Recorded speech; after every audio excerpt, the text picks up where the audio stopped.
Welcome, ladies and gentlemen, to the midnight hour. This is the Quiet Storm with the Splashcast. I am your co-host, Reggie.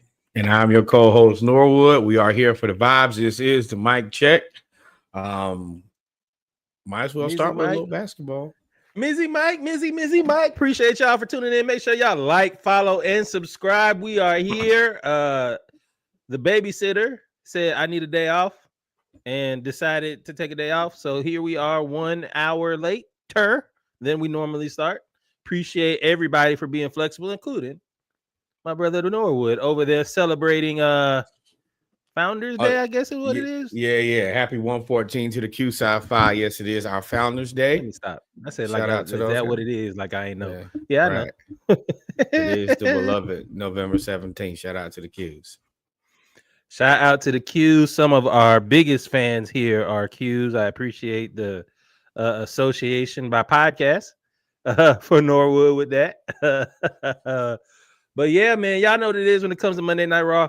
We do our mic check, which has kind of turned into the off-season check, or beginning of the season. So we kind of talk about basketball. In the summer, we throw baseball in there every now and then.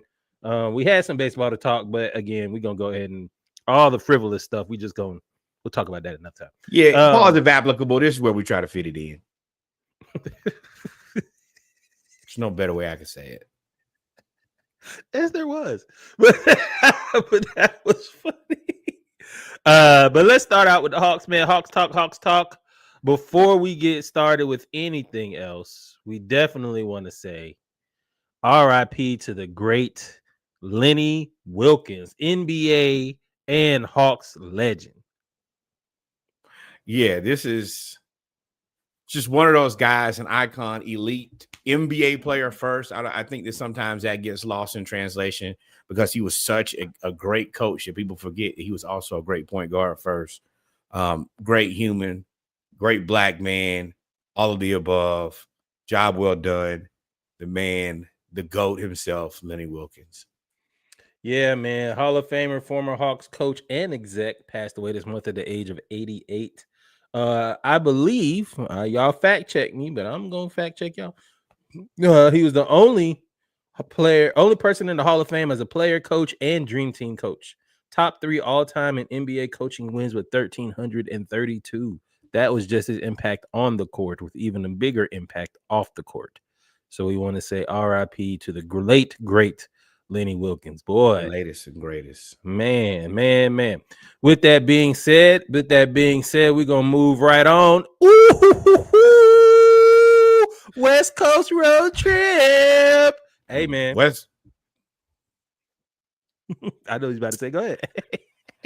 I'm not going to say that. If you're a certain age, you know what I was thinking about saying, but I'm not. Congratulations to the Hawks that have never done this before. What I mean by done this before, taking a West Coast trip, more than 3 games and won all the games, the sweep in the history of the Atlanta Hawks, never been done. It's only been done, period, it's only been done by a couple teams, period, but never been done by us. This streak started out with us beating the Clippers. 105-102 in a dogfight. Stomping out the Sacramento Kings 133-100. A dogfight. Yes, a dogfight with a quietly better than people think Utah Jazz team that's young and has a lot of depth.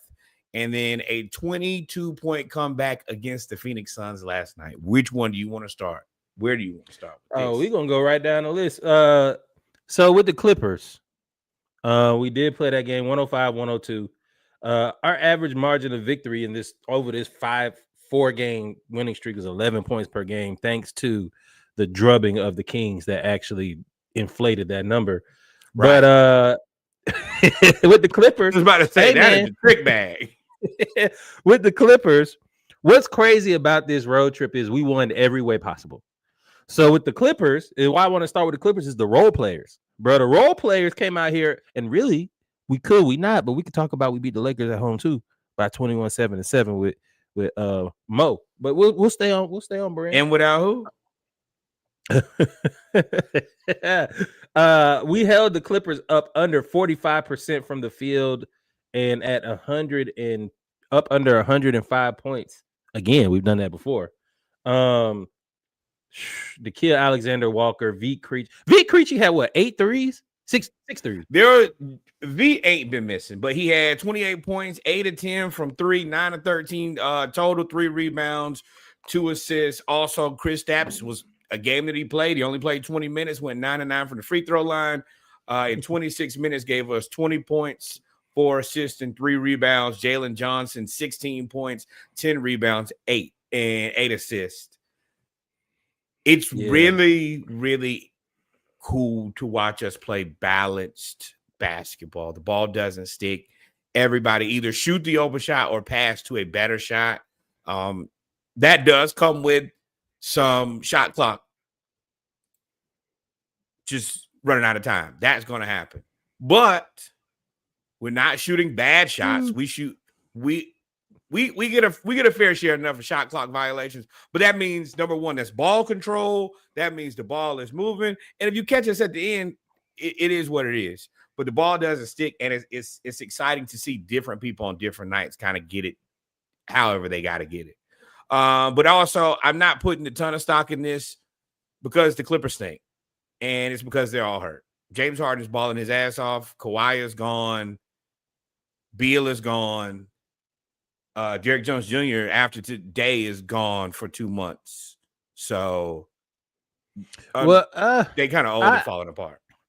Yeah, they are old and falling apart. I mean, John Collins was out there, but like V has turned into like a kind of like a glue guy for the second string. Like he does just enough of something that helps every night. It just did tonight, like he was unconscious. When he hit that bank 3, I was like, oh, yeah. This is the reason I was mad the first time that, like, you know, the whole Veet thing, where he kind of not with the team or before. And I'm glad they finally, paid him in the most air quotes ever because it's a 4-year non-guaranteed minimum contract. No, brother. We were negotiating. Oh, there is no season over. There's no who, why, who, and why. Yeah, nobody's gonna really fight for you. You're right. No, I mean, yeah, it's just it's the Atlanta special, to be completely honest, where we find a person, we pay them some money, but not nearly as much money as their value, and it's really it's like an unfair practice because you should pay people what they're worth. Always, we support that here, but at the same time, if you're making these type of deals, then you're also negotiating very well. So it's kind of, there's a balance. Well, there. It's the Hawks and the Braves. That's the reason it's the Atlanta special. What they're doing is negotiating. Either they're picking their time to negotiate. So like with Acuna, they negotiated right after his knee injury. With Jalen, they negotiated right after his shoulder. With Dyson, they negotiated after his breakout season. They said, we ain't waiting no more. They're leading on to their scouting and saying, hey, this guy is one of our guys. And they're taking the risk of paying early. You paid Jalen, which now looks like a steal, but you paid him after coming off an injury. Because he's healthy. Yeah. He's coming off an injury. He got injured again. And he had coming out of Duke. This guy was we look back now, he probably top 5 in that draft. But he didn't play enough games, and then even at high school he was moving around. So while the body of work wasn't there, Kyrie, very much so, and we took the risk, and the risk seems to be paying off in Bales right now. He is playing absolutely out of his mind. Also, Eastern Conference Player of the Week. We can move on to the Kings, and we can kind of breeze through the Kings. I really want to get to the Jazz. We beat the Kings out. Hung 133 points, won by 30 points. Kings were held under 20 points in 2 quarters, and in at least 1 quarter. And there were 5 guys in double digits. We had 30 plus assists that night. That just goes back to what Norwood said earlier. When the ball, if y'all watch the Hawks play, we haven't seen the Hawks play this way in a long time, like before Joe Johnson. Like this no. This goes back to the Kyle Korver, Paul Millsap, Al Horford. Everybody contributes. Nobody has. It's very egalitarian basketball. Do you have an open shot? Shoot it. If you do not have an open shot, pass the ball. Pass the ball. If you are standing and cut, if you can't shoot. Right. And I appreciate it because it's not one person taking 25 shots a game. And on top of that, we shoot easier shots. Yeah. Yes. And we had kind of reserved ourselves to, all right, well, we're like, and this is not just a shot at Trey. This is kind of like the entire team. Sometimes we're just going to watch us take stupid shots. And now you don't watch anybody take stupid shots. You're like, move the ball, attack the basket, and play defense. Now, Jalen, if there is room for opportunity, you be falling asleep on defense. And I appreciate what you do on offense, but if you want to take that next step, and I think you really want to be an all-star, you're going to have to wake up on defense and not get torched. I think he's already an all-star. I think that will make him all-pro. If he becomes a good defensive player and continues, I won't even say this level of basketball, because when we get to the Jazz, we'll talk about it. Just the regular average of what he's averaging, I think he'll end up being all-pro. He's going to be a double-double guy, mid-tier assists, 2 stocks a game. Like, that's pretty good. Agree, but you got so many guys that are kind of in the same. You got the Scotty Barnes. I don't think that in another year, Pascal will be there because they'll be more competitive, and them being more competitive will put them in a position. Who else do we have in the East at the 4? Giannis. There's somebody else. But there are a lot of good Brandon Ingram front court. Yeah. All of those front court guys. It's going to be a dogfight no matter what team you're on. Trying to fit into that front court in the East is going to be tough. Yeah. But I mean, and I guess we can go. I mean, I don't really have any analysis for the. I mean, we beat the Kings' ass. Like the Kings are another team that they have to figure out what their game plan is as far as a team. Zach LaVine is out currently, but the team just doesn't make sense. They got to make that team make sense. That probably means they need to make trades. That should be interesting because it seems like every year they trade somebody. They traded Halliburton. Yeah. Then after they traded Halliburton, they traded Fox. Now you're looking at they're talking about possibly trading what they would consider their Sabonis, DeMar, and LaVine. And Malik Monk, right? I mean, sure, I didn't put him in the big 3, but yeah, I guess so. I don't think they got positive necessarily. I don't think they got no big 3. They got 3 players. No, they have 3 all-pros that do not work well together.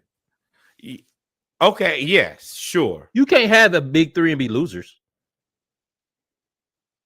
I don't agree with that. I saw Brooklyn had a big 3 that was losers. Phoenix had a big 3 that was losers. They was all big in 3s. They losers. The other one I was saying is Jalen. You got to be. You got Paulo. You assume somebody from the Knicks front court. I said Paulo and Franz. Jaylen Brown, Franz. He's not Evan Mobley, Giannis. Jaylen Brown's a 2. It's gonna be he's 3 for that team. Derek White and Anthony Simons. He's a 3.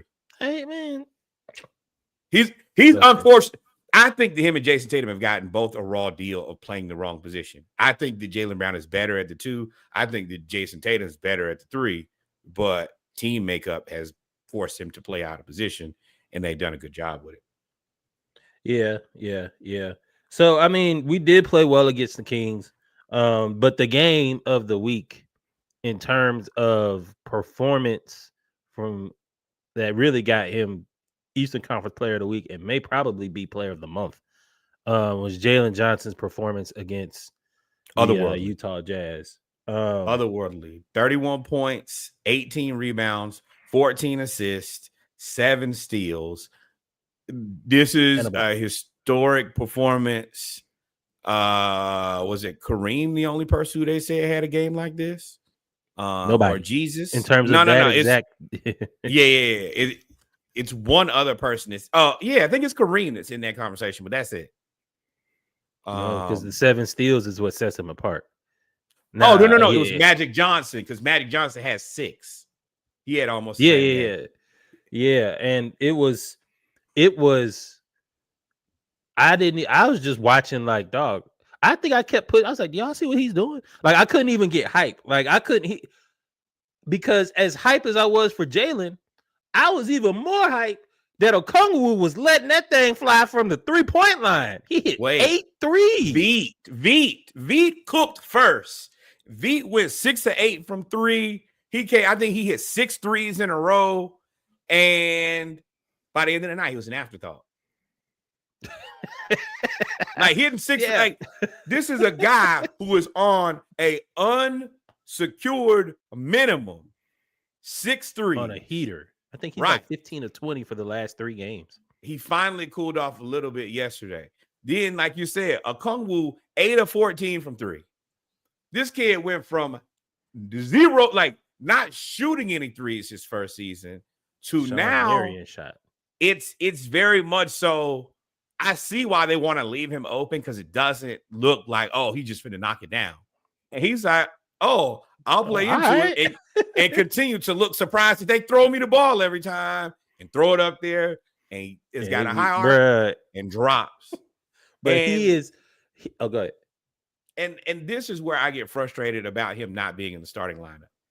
He's done everything the entire time that he's been an Atlanta Hawk. And Kristaps is once again, I think they just said he's on pace to play like 53 games this season, which is exactly what they expected. Which makes, why are you not putting the guy who's not going to probably play 82, but he's going to play probably 70 games or more? It doesn't, to me, make sense. It seems like it will put the team out of what they're used to because you're used to 2 different starters.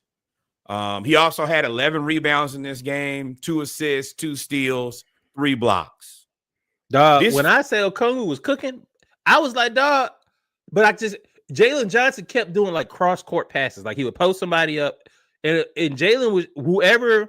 And I think that's the difference between Jalen and why he's successful is whoever you put on him, I'm gonna beat him the way that I'm better than him. So if you put a big on me, I'm gonna go by him. I'm gonna go by him.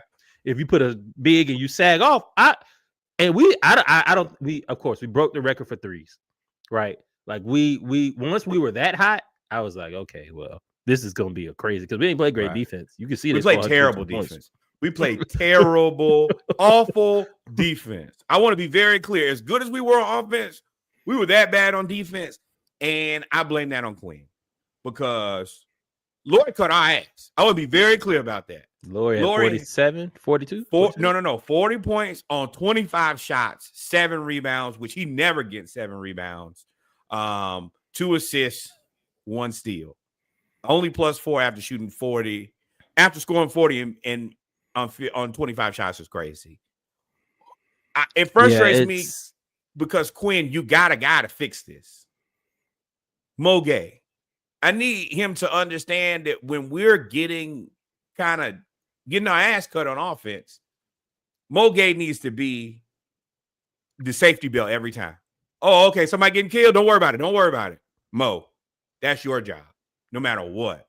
Now, if it's a guard, I could see deploying Dyson.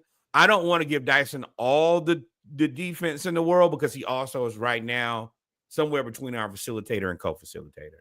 I don't want him to have all the pressure the whole game. But you got a defensive stopper for wings and bigs. And if somebody's getting killed, you should play Mo Gay. Yeah, I mean, I don't care what y'all say in terms of Mo Gay. I think he's on a minutes restriction. If you go look at his minutes, he rarely plays more than 23 minutes.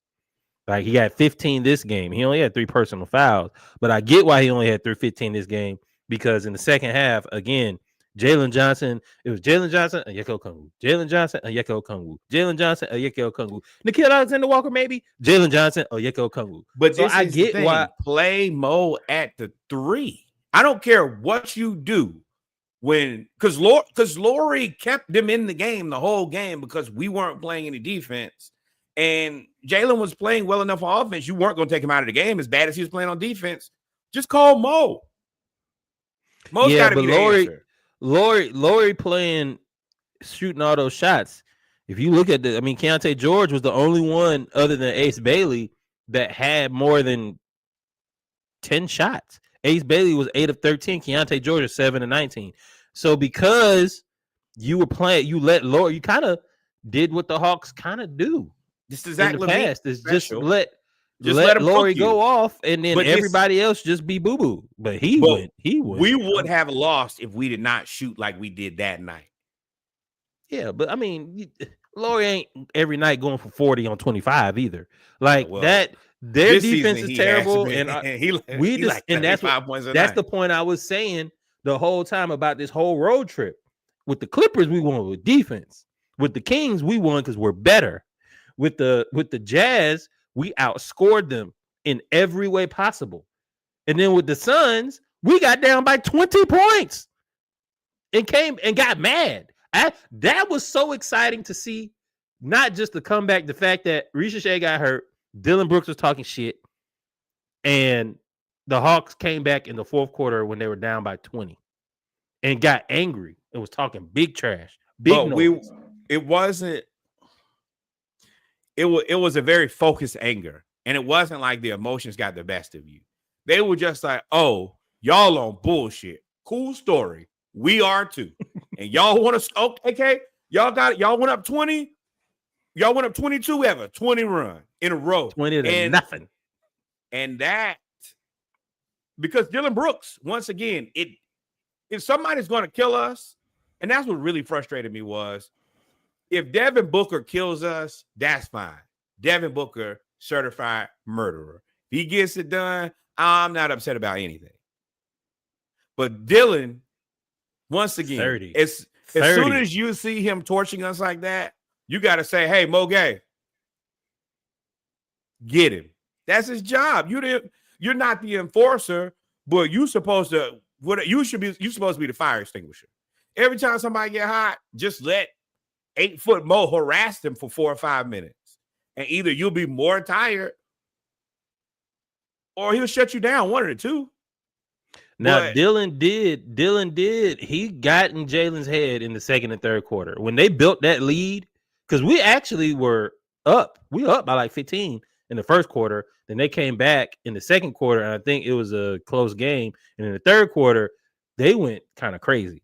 And they got in Jalen's head. Dylan Brooks got in Jalen's head. And I was like, okay, I got to see how we respond to this. And we were playing well, and then we went on that run, and Dylan Brooks and all of them got real mad. They got, and your boy Booker, he stayed talking shit. Started talking real trash because the bench of the bench started scoring, and I was like, oh, they think this is over. They are a team of pesky, like they are the pesky guys. They are the Pat Bevs. You got Colin Gillespie over there, a person you like to slap. Grayson Allen, a person over there you like to slap. Dylan Brooks, a guy who you like to slap. Hey, say what you want. I like Devin Booker. Chippy guy, to say the least. So you got all of those guys. Royce O'Neal ain't your best friend either now. No. And then the whole situation with Ricochet, where he on a fast break and Colin Gillespie kind of uses his speed and inertia against him and just kind of pushes him a little bit, falls on his back. And I think, unfortunately and fortunately, that was the single-handed undoing of the Suns. Because before that, you're right, Jalen was flustered. He was just like, oh, this guy's getting on my nerves. And Dylan was hooping. He was on one side bothering the hell out of you, and then on the other side, he come right on down. Get to the basket, later. A little fade away. I was like, man. And I'm like, if Booker was doing this, I'm okay. Dylan can't do this to us. But Dyson, shout out to Dyson. Hey, it kind of shut. I ain't gonna say shut Booker down, but you held him to not going crazy. He kept him very realistic, and I mean that's all. You're never gonna shut Devin Booker down, but you can slow him down. And I like Dyson's demeanor at point guard. He still had 27 because he's so calm. No matter what's going on around, I think he might be a serial killer, to be completely honest. He never shows any emotion. If he might have 3 fouls in the first half, still nothing. Just they could be up by 20. He still ain't smiling. And quietly, this was his game where he affected the game. So this one. I mean, he almost had a triple-double, 11 points, 12 assists, 7 rebounds. He affected the game. And, of course, he had his 3 steals. He affected the game. And him and Nickeil Alexander-Walker, because Nickeil Alexander-Walker also saved this in this game. I think he went crazy in the fourth. He had 13, 15. Yeah, that's what Jalen said. Hey, man, we got to do it for Zach. And they immediately did it for Zach. Yeah. Okongwu. And this crazy is Okongwu with the Jazz didn't even score his career high or his season high. I think he had 26 points against the Jazz. He scored 27 against the Suns. 10 of 10 at the line. Nickeil Alexander, 26 points, hit the go-ahead 3. First of all, Nickeil Alexander-Walker went on a 10-0 run by himself. Hey, Minnesota should have kept that one. Y'all look like y'all need him. Yeah, thank you kindly. I appreciate that. I think he's averaging like 17 points. He might be in the conversation for most improved, especially if we continue to play at this clip. There will be people. Yeah, if we win like this, did Jalen get it already? Nope. Nah, but Dyson got it. Well, he's not going to be eligible. He's not going to be eligible for it because he still was averaging 20 and 10 last year. He's going to go up a little bit, but it's not going to be enough. The separation is not going to be enough. But I get why you think he should be MIP because he would have won it probably last year if he played the whole season. But no, I have 2 of the last 3 most improved players on the roster. Is crazy, right? So I mean, we played well. We play tomorrow at home, and then we go on the road again. Now we do have some injury updates. First, we're gonna talk about Big Z. So he did take that hard fall. He has a hip contusion. He's already tweeted social media. Y'all know how it goes. This is the era. Social media it out. Say, hey, I'm good. We'll be right back soon. I believe they're probably gonna hold him out for probably 2 to 3 games, which is fine because we have Toppin that we can add to the rotation, and Jalen's little brother who we can add to the rotation, who can be supplemental, Houston, who can shoot. I mean, sure, but I think they want somebody who can do a couple more things. Caleb Houston is basically just a shooter. Yeah, they're definitely going to want somebody with defense. You're right, because Ricochet, what you gonna miss is he's calm. No, you said something Saturday that I didn't think about. Him playing the 2 and putting him at the top of the key on defense, and then letting Nickeil Alexander-Walker and Dyson kind of float around as the safety, guard your other best player, and then come in and steal the ball with Mo Gay, Onyeka Okongwu, and Jalen Johnson playing really the free safety. That's what you gonna miss is his length and his defensive ability to play and finish. He can now he's a finisher. But see, this is the thing. You have Jacob Toppin, who can do that. He can do it, and I think that we're finally in a space where we have guys who we can deploy for 3 or 4 games who are more than serviceable. We're not playing with Don Barlow's anymore. Hate to have to say it that way. You say that every time because he stinks. I had to watch him and Niang just piss away our season. Wow. So of course, Zachary Ricochet, when they give us a timetable, we'll get one. We'll let y'all know. Kristaps Porzingis I think 2 or 3 games for him, probably. Kristaps Porzingis was a surprise scratch against the Suns. He had knee soreness. Part of the game. Part of the trip, actually. So he had the flu and a knee already. I think he played against the Kings, though. Him against the Kings, or was it the Clippers? He's just very timely in drawing fouls and hitting threes. Like, I see why we play him. He's Gallo. I can't see why He's Gallo. He's Gallo. I can't move a whole lot, but when you throw me the ball, I'm going to get a bucket. Is it probably going to be what you want to see? No, it's not. That's the reason I think he should be on the bench. Just put him on the bench And when you put that second unit out there, that stupid ass unit you put out there with Keaton and Veet and Luke Kennard, Quinn, that's the things that I think, like, I get frustrated because I like the way that we play very egalitarian basketball now. But then I see Quinn's rotations and I want to take him outside and just punch him in the face 45 times. Please stop playing Keaton and Veet and Luke at the same time. Yeah, yes. So yeah, I agree with you. Especially if you're only gonna play Mogay like 15 minutes. Again, Mogay played what 16 minutes, 15 minutes, 10 minutes. Now the 10-minute game was against the Suns because he had 3 fouls in like 5 minutes. But if you're not gonna play Mogay that time, then you can't. I don't care if Mogay. I would love if Mogay fouled out of every game. That means he playing hellacious defense. He's bothering somebody for what? If you can do it, I don't care. I just want you to bother people the whole time you in there. That's all I need from you. Now, of course, Trey has the right MCL sprain. I think it's about reevaluation time within the next week.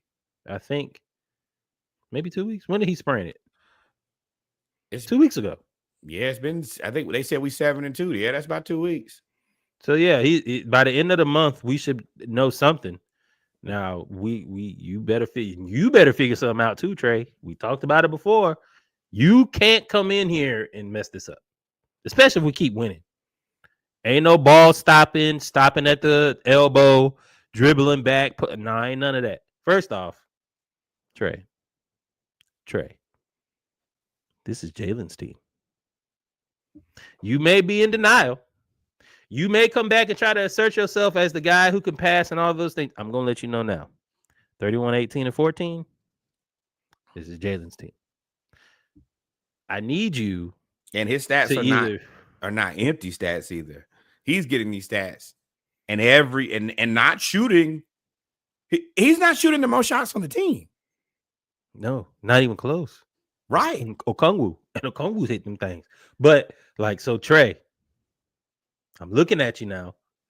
I hope, as Norwood says, I hope you can be a cog and not try to be the system, because you're going to screw this over. Don't screw this up. And that's where I've voiced my concerns to you a bunch of times about. I just don't, because his game isn't really conducive to being a cog. Unfortunately, the harsh reality is if he doesn't have the ball in his hands, Trey doesn't mean a ton. And, he's just a net negative on defense. Now, I think that we have played Luke Kennard out there, and I don't think that Trey's any worse than Luke Kennard, and he's 10 times better facilitator, but it can't be you dribbling the air out of the ball again. It's either you attack the basket, get into the paint, and dish to an open shooter, or you're running off a screen. But you just dribbling the ball around for 85 minutes. We can't do that. That's got to be dead. Yeah. Yeah. And, at this point, we don't really have a lot of time, so I'm not going to go far into this one because I think we're already 34 minutes into this. The trade rumors, they're already talking about KP on the move. If we trade KP, please bring back either a guard or, you really could bring back Westbrook. But if you could bring back a guard or bring back a big that just is focused on rebounding, that is probably our Achilles heel right now. I think the Suns had 9 offensive rebounds in 5 minutes against us in the first 5 minutes of the game. We got to get better on the defensive boards. We got to get better on the defensive boards, but it's hard to complain when you 5-0, 7-2 in the last 9 with Jalen Johnson going crazy. Yes, you can. You can't take anything in a win that you wouldn't take in a loss. We got whooped on the boards. That's been our Achilles heel is we will identify a problem, and just because things look like they might be okay, we won't address it. I think that we should actually be looking in free agency or to move Luke Kennard for the guard. I think that we should be looking for a big in return for KP, who probably doesn't score as well, but on a safer contract going forward, because that's the issue with KP is you don't know how much money he's going to want when it's time to resign. I would like somebody who will be under contract for at least 2 or 3 years because our money is kind of straight right now. Our books are good. Yep. And then of course, Trey. That'll be a whole nother discussion. Closing thoughts. Our upcoming schedule, we play the Pistons, the Spurs, and the Pelicans. We have to beat the Pelicans, first off. We need to beat them down and discourage them even more than they are. Lost We have again. their pick. As we record right now, the Pelicans should have already finished the game with the Thunder. That should make them 2-12. We are in the proverbial catbird seat as far as draft picks. Special shout out to Joe Dumars. You are a friend of the show, even though you might not have even heard of us. But the magic that you've done for us in trading us that unprotected first round pick. And I think that Derek Queen is going to be a good basketball player. I actually think the Pelicans have very solid players in Jeremiah Fears. You know how I feel about Trey Murphy and DeJounte and Herb. If you can figure out what to do with Zion, you could potentially next season be good enough where people don't hate you for the trade. But this draft looks so good that that's going to be tough. And Derek Queen, I mean, and we're starting to enter the era of, eras are copycat. All you do is copy one player, right? Kevin Durant, really Kevin Garnett, and then it progressed to Kevin Durant being the 6'11" shooting guard, and now you see everybody as 6'11" shooting guards. What you're starting to progress into is everybody's being Joker, the big guy who has he's not swole, but I mean he's just a big dude, big body guy who's ultimately skilled with great footwork, and that is exactly what Derek Queen is. Yeah, like when he did that little post move, spin move up under jelly layup, I said, wait a minute, he did that too easy. The issue with him is, I guess the issue with him is the issue you have with all the guys. They're terrible on defense. But if you can find a guy to pair him, I mean, I don't know what you get with Zion or if he can ever get it together, but there's a skeleton there. But this draft looks so good.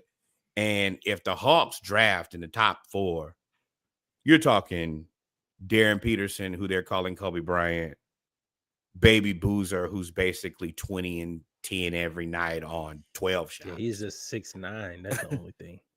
No, I think he's bigger than that. Yeah, but I mean, Kristaps, you can go. That's the reason. Oh yeah. You could play them both potentially as some variation of Jalen and Okongwu. And then Mo Gay, you're gonna have to play some minutes at the 3, which I'm okay with that because I want him guarding wings who are trying to score. And then you got Detroit coming up first. Excellent matchup against the best team in the East, if I remember correctly. I want to see what we look like against them. Unfortunately, Wemby has suffered a strained calf, which y'all know is super spooky. So he will not be playing for the Spurs. So at least when we play against the Spurs, it'll be against the others, and it won't be against. Yeah, he's 6'9". That was right. The Monstar himself. We'll get New Orleans, who is terrible. We get Washington, who's terrible, and then at the end of the week, we'll play Cleveland. So you talking about in the next 2 weeks? No. Yeah. Correct. But we got the week ends on New Orleans. We play 3 games. Yes. So we got a bunch of winnable games coming up and some good tests at the same time. It's not like we're gonna get a barrage of tough games back to back, which is good for us getting healthy. Scout games. Yeah. If we on the trade, we can scout all these teams. Who don't you need? Especially the Spurs. Y'all trying to get rid of it? Well, we can't get you. Well, yeah, we can. You trying to get rid of people anyway? Consolidate. Could work. And I mean, Kristaps and Wemby.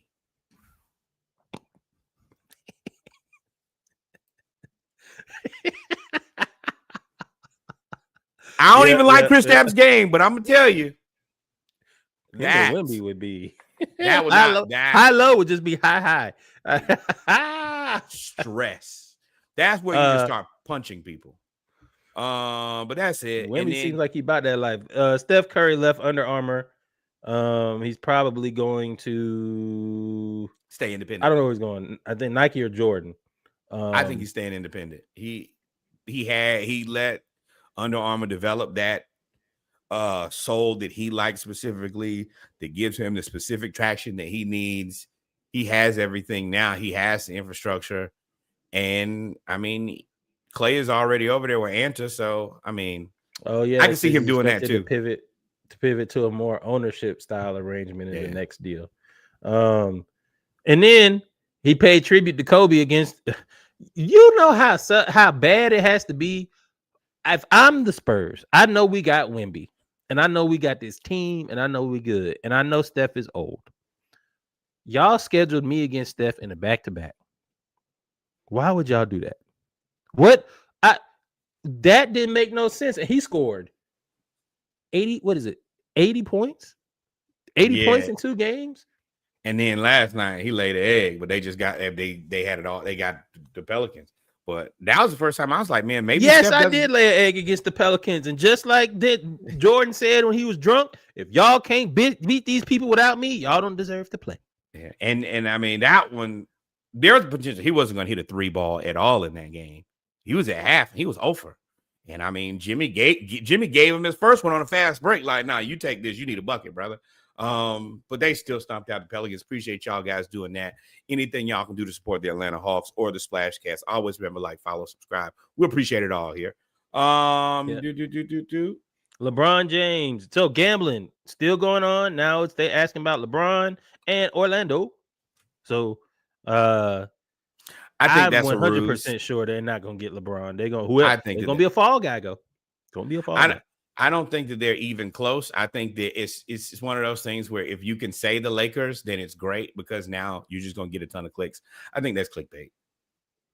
Yeah. Well, because if you could get LeBron, I just don't think they're going to get LeBron. If you could get LeBron or LeBron adjacent, you would already got him. You would have YSL that thing. And you tear this whole thing down. That's absolutely. The NBA ain't going to let you get him. Master P and UNO defeat Tulane. Shout out to Master P and UNO. That was fantastic. They had another good this is the second win. Yeah. Second big win.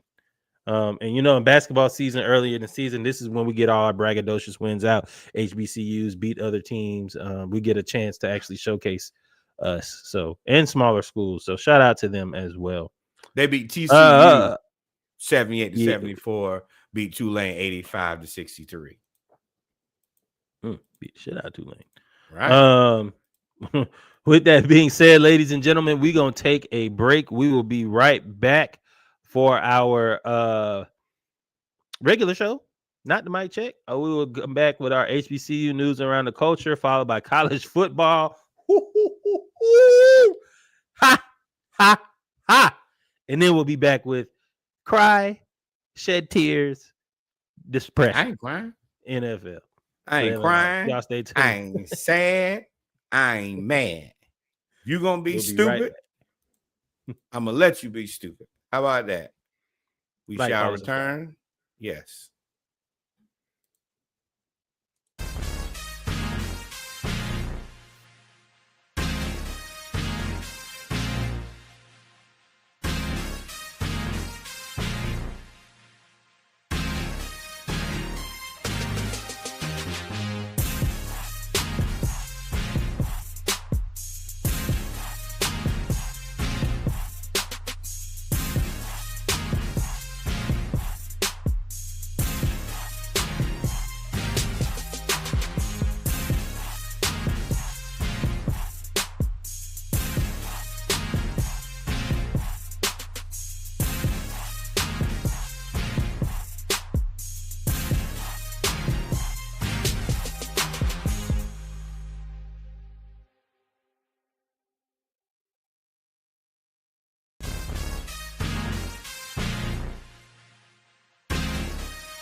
And welcome, ladies and gentlemen, to episode 207 of the Splashcast Monday Night Raw. I'm your co-host, Reggie. I'm your co-host, Norwood. Our powers combined. We are your HBCU homeboys, and we are here to talk everything HBCU as we come down to the end of the season. Playoff bids are on the horizon, and people about to start getting by. Let me tell you where I've been for the last 2 months. We fired our coach. One of my teams fired their coach, and the other one need to fire their coach. So that's where we are. Oh, my teams are fired. My coach fired. Oh, two. I got one fired, two on the way. Florida fired theirs. Hampton, you going home. Raheem, you going home. Quinn, Jalen saving you, brother. It ain't good for y'all know what it is with HBCU news around the culture. We got a few things we're going to talk about. So this year, we haven't really covered the CIAA and SIAC in depth. We have been watching. Shout out to Johnson C. Smith, who dethrones Virginia Union, the two-time CIAA champions, to earn the CIAA title. First one since 1969. And let me tell you, they dominated this game all the way through. And now they get the number 2 seed in the Division II regionals. And Virginia Union gets the number 3 seed, where Johnson C. Smith will play Frostburg and Virginia Union will play California, PA. How you feel about that, man? Shout out to congratulations, Johnson C. Congratulations, Smith. Johnson C. Smith. Y'all been competing, and to finally get it done and get your first championship since 1969. This is special. The school gonna celebrate you. Y'all gonna have a 10-year anniversary, 20-year anniversary. Congratulations to y'all. And yeah, keep up the good work. See if y'all can beat Frostburg. Yeah, man. Y'all need to go ahead and beat Frostburg. But I'm just really, really impressed with Johnson C. Smith. Their coach won Coach of the Year, rightfully so. So they've come a long way.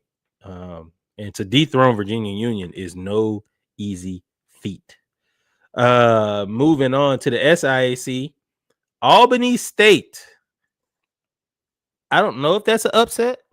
I think Benedict. I think Albany State is ranked higher. They're ranked 17 and 23. 10-1 versus 9-2. Well, I guess they were both 9-1 going into the game. But shout out to Benedict, man. They hell of a season. And keeping, I think they had one tough season when they lost Chennis, and then they've rebounded very, very well. In Albany State, Southern University, I need you guys to go look at Coach Quinn. Quinn Gray, with a former head coach. Whoa! What you talking about? You Hampton. We need a new coach too. Y'all can look at people who've already been. Well, this is true. This is true because he did play at FAMU when FAMU was in the MEAC, if I'm not mistaken. Bro, I think he played at FAMU. Usually at FAMU or Grambling, but I think he played at FAMU while FAMU was in the MEAC. So he definitely has ties to Hampton, to playing in the MEAC and playing in the Hampton Roads area, because FAMU used to always come up there. But either way, he's not going to be there long at all. Shout out to Albany State, man. Benedict still gets an at-large bid. I think they play in like a play-in type game in the Division II playoffs. Albany State earns the number 1 seed in the region and a home field path to the championship game with this win. The number 17 Albany State Rams. Listen, if you guys want to see HBCUs that are ranked and that seem to get all the respect that they deserve, go look at Division II, dog. Yeah, we've been out there and competing consistently. Because Benedict ain't no slouch. Nope. Speaking of competing consistently, and Benedict, yeah, 2 for 2. South Carolina State over North Carolina Central in a complete dogfight, 34-27. They got it done in the end. I think what was the long run from the running back to finish the game after the quarterback pre-celebration. Quarterback tricked it off. Was about to. Hey man, whatever you do, you owe that man lunch. You owe that man dinner. You owe that man all the peace in the world. And for y'all who didn't watch the game, quarterback was on a goal line. I think it was an RPO. took it himself, and it did look like he was going to get it done. And then out of nowhere, just was not able to get it done. Tackled on the goal line. He threw his finger up like he was finna score, and then did not. Got ear hold. He looked that way. Yeah. That is for sure going to be terrible on tape. That tape that they probably watched today, and he bailed him out. Yeah. He saved him. That would have been, man. That'd have been tragic. South Carolina state defense forced 3 turnovers and held North Carolina Central to 27 points. Man, that was it was a really good. It was back and forth. Really, really good game. Hey, cut y'all TVs on, man. Sometimes y'all watch these games. You will get, this was a dog fight. I don't care what type of football you like, wherever you like football. If you like football, this is a hell of a game. High level football too. So now South Carolina State has clinched a space into the MEAC championship game, which they don't really have one, but normally it plays out.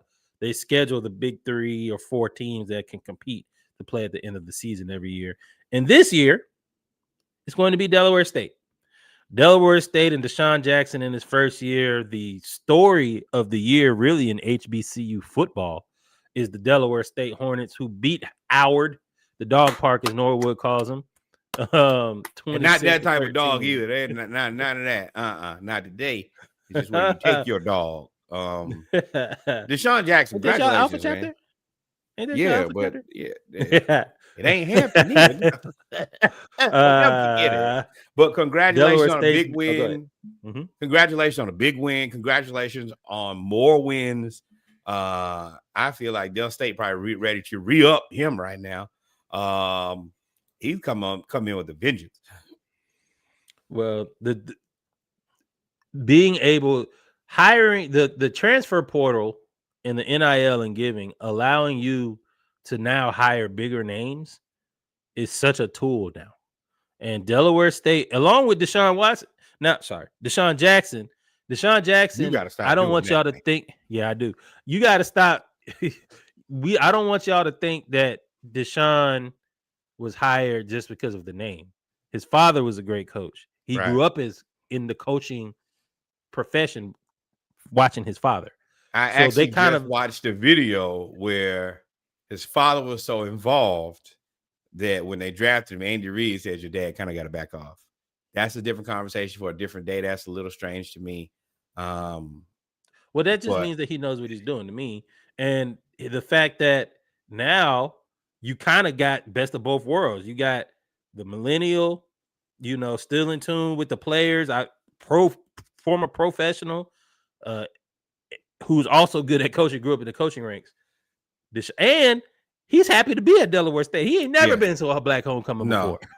Loves it. He still has a ton of both respect and recognition from guys in the NFL, from the kids coming up. Hey, I grew up watching that guy. So all of the above. This has been great, and it's been great to us because what did they do? They beat Howard. Speaking of other folks losing, Morgan, congratulations. You did your damn job finally, son. I think that Morgan State has overly been relatively disappointing for the season just because of every All-American I feel like they had. But when we needed them to do the needful, they did. Morgan over Norfolk State, 35-28. Mike Vick takes another L. It's been a rough season for him, but keep your head up, kid. But we also don't want to see the Spartans win. Such is life. Mike just got to get some stability. He's got to figure out what he wants to do. Once he figures out how he wants this to look, I think he'll be fine. But yeah, Morgan State, thank you for beating NSU. It is what it is. Now, the SWAC is probably the most entertaining HBCU conference just because of the notoriety of it and the fact that they added probably the MEAC's, two of the MEAC's most historic schools, especially FAMU. Prairie View, where are we going to start? So yeah, Prairie View clinches the SWAC West by beating Arkansas Pine Bluff. Coach Jackson has them in the SWAC championship game to play either Jackson State or Alabama State. First season. Congratulations. First season. Shout out. And did it your way. Did it your way. You came right in. You had a lot to say. You had a lot of rules and have been successful. Kudos and respect to you. Right. Set them boundaries. Now, I will say you are also playing in a weak West because Southern sucks. Grambling sucks. Texas Southern is the bottom part of mid. And they're not gonna look back at the schedule and say that. They're gonna say in my first year at PV, I went to the SWAC championship. Yeah. Dress it up and make it real. We all lied our jobs, don't we? At least a little bit. Yep. I went into this Southern University versus Texas Southern game with zero expectations. I expected us to lose. I have never been disappointed in losing. Like we were up, Southern was up 21-3. 21 to nothing. Maybe it's 14-0 on Texas Southern. And then they just came out and I didn't even think Texas Southern could score 35 points, to be honest. And they came out and put 35 on Southern. I was like, bruh. This has been a rough year for Southern across the board. I can't say anything. I think they're over in the SWAC. I don't think they've won in the SWAC this year, which I don't know if that has ever happened. So that means heads will roll. Y'all better go get Quinn. Y'all because whoo. What else we got? Alabama State. We knew they were gonna massacre Mississippi Valley. And did 41-3. Took y'all outside to the woodshed. My God. And left you there. Put you up for adoption. Jackson State beat Bethune. Whooped and cooked. Jackson State beat Bethune-Cookman in a game that was closer than most thought. 28-13. Bethune-Cookman got something over there. They're headed in the right direction. I hope that they're given the opportunity to figure it out and given the money to figure it out. But they could do it. They could be something. Yeah. I don't know exactly what they could be, but they could be something. Yeah, and they were already depleted because of the whole altercation with Grambling the week before. And I assumed that both of these teams were going to lose because losing 20-plus players on a HBCU roster is difficult to overcome. And Grambling lost to Alcorn State 27-16. Dang, it's tough for the state of Louisiana in football right now.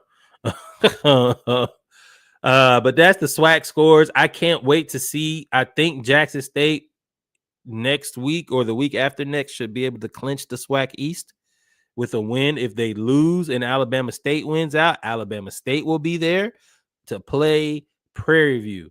That should be an interesting game because Prairie View is defense oriented, although they did score 56 points. Jackson State and Alabama State put on the they play Arkansas Pine Bluff. You got to take Southern's game out of the equation. That's like playing D2 right now.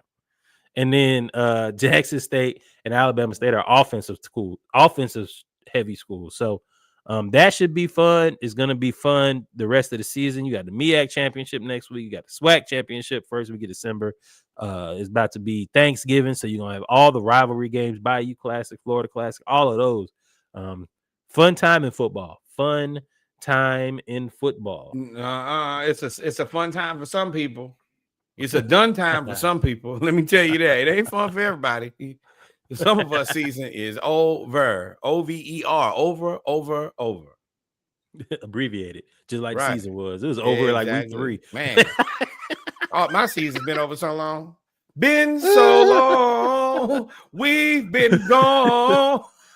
Boy, but ladies and gentlemen, we come to the end of HBCU, I believe. Yes, did I miss anything? That is everything. We never miss anything. We're gonna take a brief break. Hey, we're making good time. We're gonna now get into where we normally are going to spiral a little bit. College football. We'll be surprise. I ain't got too much spiraling to do though. Let me tell you, it's safe over here. No, but I am gonna talk about the bitch with a badge though. So y'all stay tuned. We will be right back. Bitches and badges and batches and bitches. Jesus. Oh my God. We'll be back.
And we're back, ladies and gentlemen. That boy is muted. And we're back, ladies and gentlemen, with the college football segment of episode 207 of the Splashcast, Monday Night Raw. Norwood, what were you saying? I said, we back. We back. It was Hayden. I was being responsible. I didn't want y'all to hear me yelling at the top of my lungs the whole time. So, yeah, I muted myself. But we are back. We are black. And we are happy. How about that? Yes, sir. We here with our college football segment of episode 207 of Splashcast. Please remember to like, follow, and subscribe. Let us know in the chat where you're from. Hit us with a subscribe as well. And Give tell us a like, somebody give us about a this share. wonderful podcast that these two black men have bestowed upon you. Where we support. Road to 1,000 followers. Road to 1,000 followers, y'all. Let's get started, man. Top 25, top stories in the top 25. We normally go by conference, but this was a crazy week in football. You want to start? Let's start with Texas A&M for people that are still invested, I guess. Yeah, divested. Texas A&M. Vested. Texas A&M beats South Carolina. They survived South Carolina with the second half deficit, the largest second half comeback in the school's history. They were down 30-3 at halftime, and it looked like the score indicated. Texas A&M looked absolutely awful. They threw interception after interception, fumble after fumble, and then they go into halftime. And shout out to you, Shane Beamer. You look like a fool talking about we weren't celebrating, and they pulled out the receipts of you walking into talking about celebrating. Don't look too good nor talk too wise. Let me tell you, because you look like a fool. 28 I will in say, the second half, 439 yards for Marcel Reed, 3 touchdowns. Crazy. Being from Augusta and South Carolina only being 45 minutes away, this is a very game-cocky thing to do. I can't say that I'm surprised. It's always kind of been their thing, minus the women's basketball team, of just not really getting it done. And to go up 30-3, and it kept escalating at such a fast rate that I'm just watching it, and I'm like, oh, they scored again. They scored again. And you're in your head doing the math and looking at the time thinking, all right, well, they started up like 10-0, and people started like, whoa, what's South Carolina doing? And they went up again. And then next thing you know, it's literally 30-3 at its half. And you're like, okay, well, they have 27 points. It's no way that they can come back. They were beating them so bad that we had to end the pot. We were doing Saturday Morning Live. Right. And I said, hey, South Carolina is up 20-3. They had that forced fumble, sack fumble, return for a touchdown, and then they hit Nick Harbor, who showed y'all that I run track, and track speed is different. And he at 6'5", 245 pounds, pulled away from everyone on an 80-yard touchdown. Lenore Sellers was wheeling and dealing, and Texas A&M just looked out of sorts. And then they went in. They got Michael Jordan's special juice, pause if necessary, from Space Jam, and the secret stuff is what it's called. And they came out and scored 28 straight points and went 31-30. They held South Carolina to under Atlanta. I mean, I got Yep. I got Atlanta Hawks. And held scars and held South Carolina to under 150 yards in the second half. Texas A&M, with this biggest comeback in A&M history, keeps them at 10-0, squarely in the college football top 4 conversation, and ready to almost guarantees them, not guarantees, all but guarantees them a SEC championship appearance. But the crazy thing is, and I'll let you jump in here. The crazy thing is that nobody's talking about the game. They talked about the game for all of one day, and then we was talking about a bitch with a badge. Best case scenario, honestly. That's really what you want. It's nothing better than winning and nobody paying attention.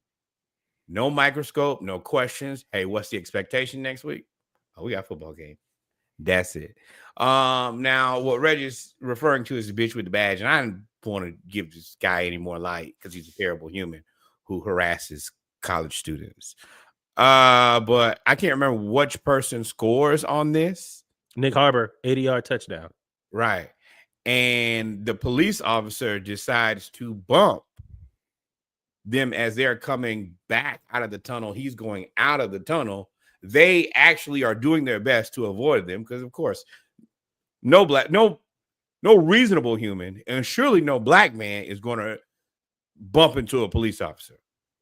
The police officer, even when the kids get skinny, he puts his arms out and purposely bumps them.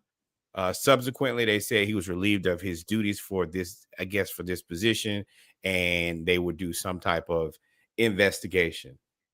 I want them to sue. He assaulted 3 college students. I want a settlement.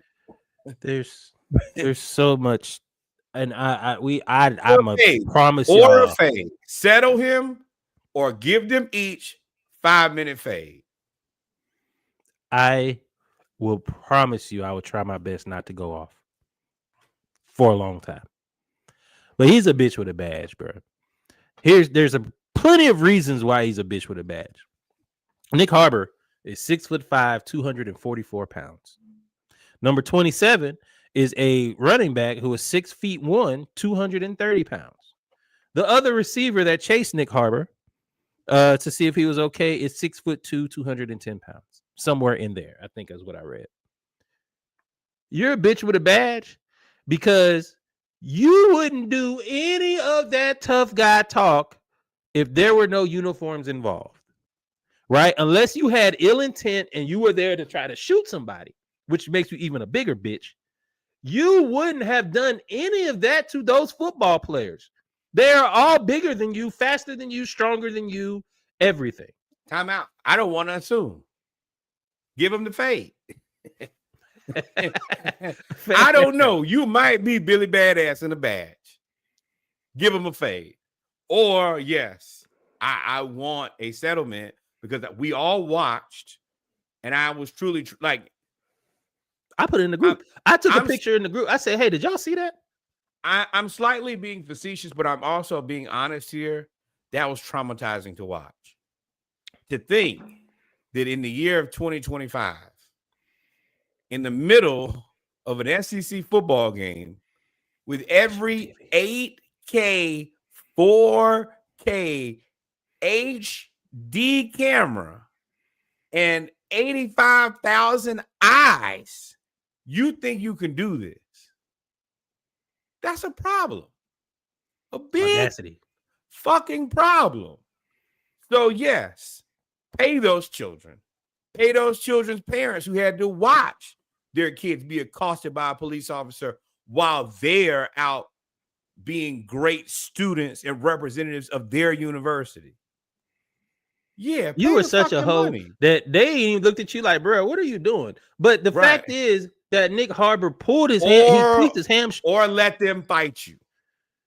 Right. But the fact is that he tweaked his hamstring, and that's why they went to go help him. And that you decided, because you weren't there, there was no reason for you to walk up to the tarmac. There was no reason for you to be there to do that. And then you go do that, man. If he is an actual policeman, because, you know, Texas A&M, as shout out, I'm going to quote Bomani Jones here. He said, you know, they got a whole fake army down there, and they have like fake police too. So, and band members that be like 35. So, like, they have a whole lot of people that just love Texas A&M. So I don't know if he's a real policeman or not. But I can tell you for one thing that this ain't the first time he's done that. The audacity to do it in front of all these people means if he is a policeman, he's done that 1,000 times before. Imagine if they did not have these uniforms on. You don't want to know what that is the cop that you know we talk about. Hey, you don't want to get caught on dark road, that dude. Yeah. Because he's mad because he got beat up as a you could tell he's just a hoe, man. He's just a hoe. He's a hoe. Now my last part is let them children fight him. Now my last part is I do appreciate all of the outrage from across the aisle. I think we saw LeBron and Chipper Jones. Chipper Jones called him a boy. Quoted him and called him a boy, which is Lord, as a Southern black man, is wildly ironic. Please, Lord, please let Chipper Jones be an ally. I can't. I'll be hurt. I Yeah, I think, yeah. But my point is, I appreciate all of the outspokenness for this I cop also who don't stepped over think his. I don't think that this is one of the things that you could not be on the side of these are still kids. Oh, well, okay. Now, So, publicly, I, let me clarify that. Publicly, I it's one of those things where if you're that bold, I love it because I appreciate when they identify themselves. But well, that was my point. it's also a fool's area. My point was I appreciate everybody stepping out for this because it's sports, cool. But I mean, this shit been happening at an egregious rate over the last 15 years, at an alarming rate over the last 60. So Yeah, I was really about to say 70 or you 80, really since we've been here. So for forever, man. y'all, This is the specialty. so And it's I the cops. It's appreciate. not even like a spectator or a fan. That guy is literally supposed to be there to protect those kids, and you bullying the kids. And so my point, so my point is, I appreciate y'all with all of this concern. I hope that this is genuine concern for them being black children versus them being football players. Because I understand that they're football players, but if you care for them as black children, then you can no longer be silent about anybody else that gets shot by the police either. Because now you make yourself look like you only care about them because they're athletes, which is even a worse thing to me. This has been happening for a long time. I appreciate those that stepped out. Like I said, I hope y'all are true allies and not just fans of football. Because if this is the truth, it's time to hold them accountable. This shit has been put on Front Street. This is the shit we've been talking about for a long time. Because this That's is been the happening. thing. Just like when we talk about this later, where Jamar Chase spit on what's his name?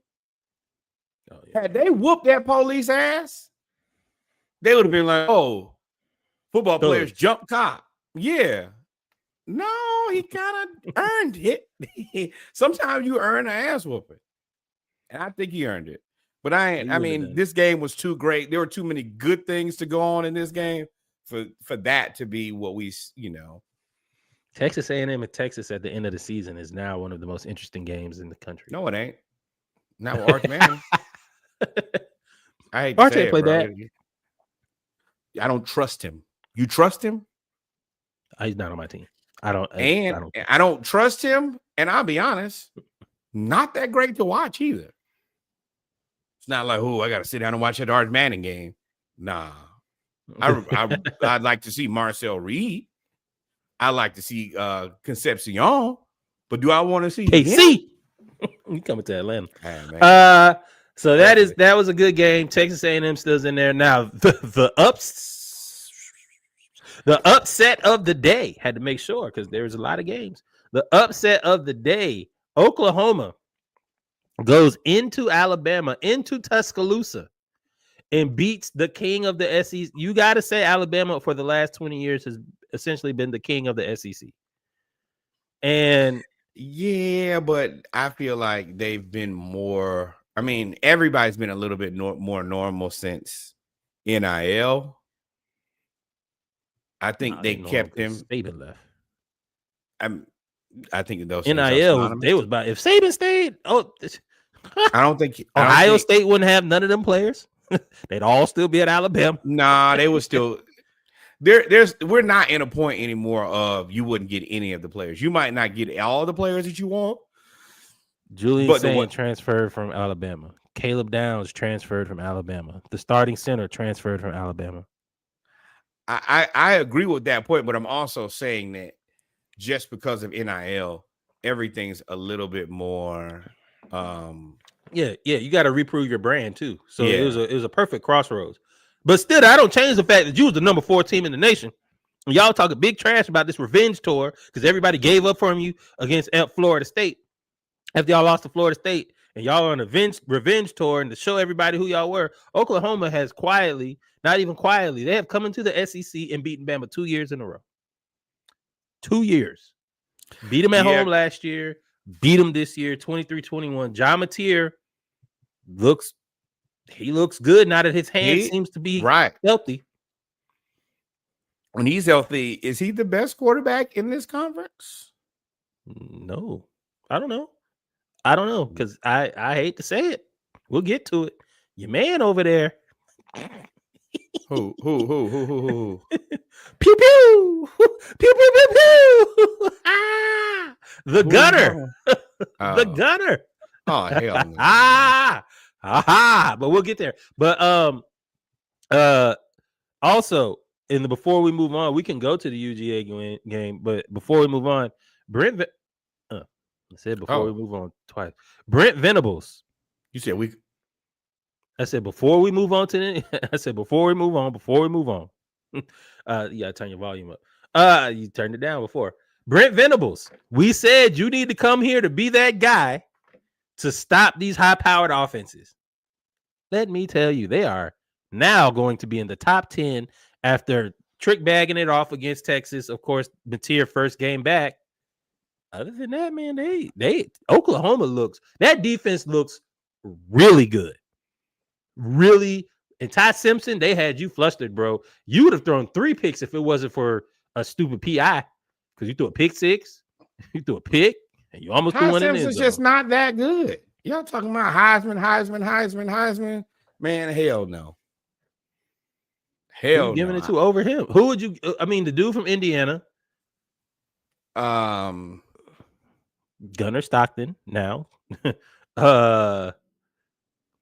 ain't really. This is a very lukewarm Heisman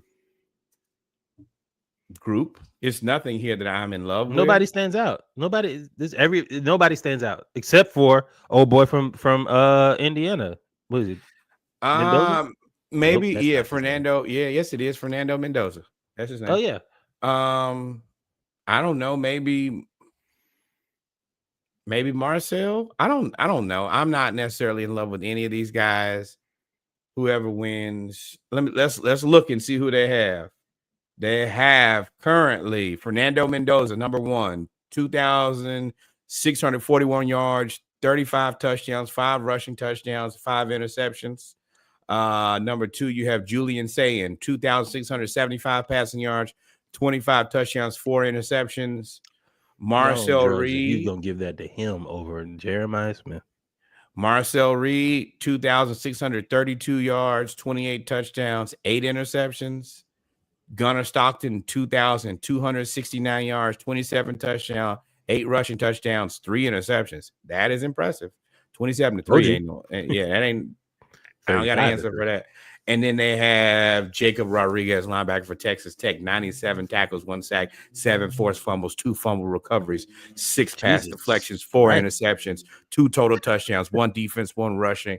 Did you had an offensive carry? I was just about to say they just threw him in there because they needed somebody from the Big 12. No, I was wrong. Right. I was wrong.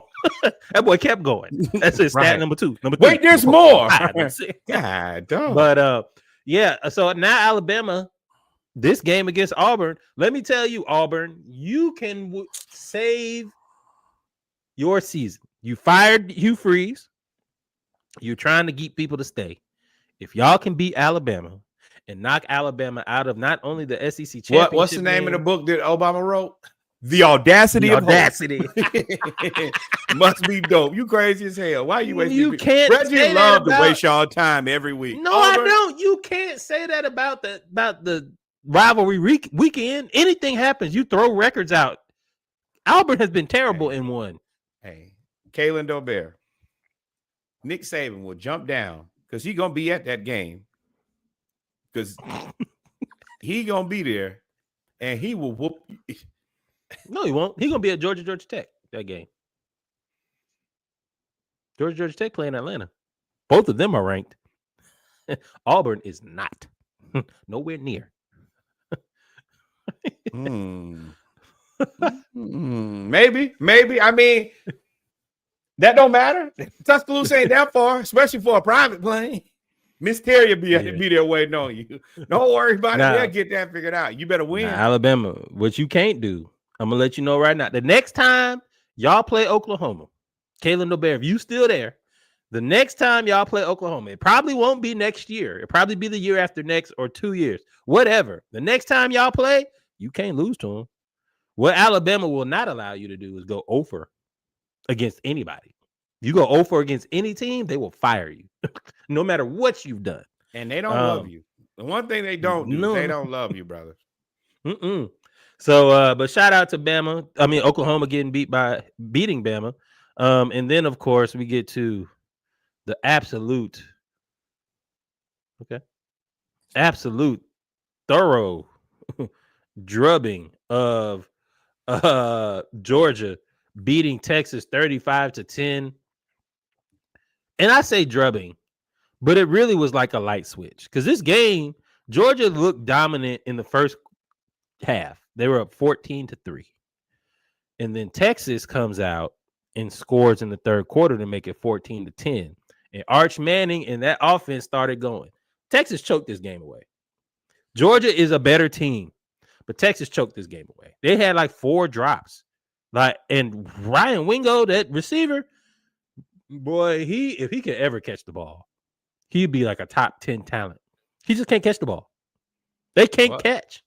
If you're a wide receiver and you can't catch the ball, I could understand. I'm sure you can understand how that could be a problem.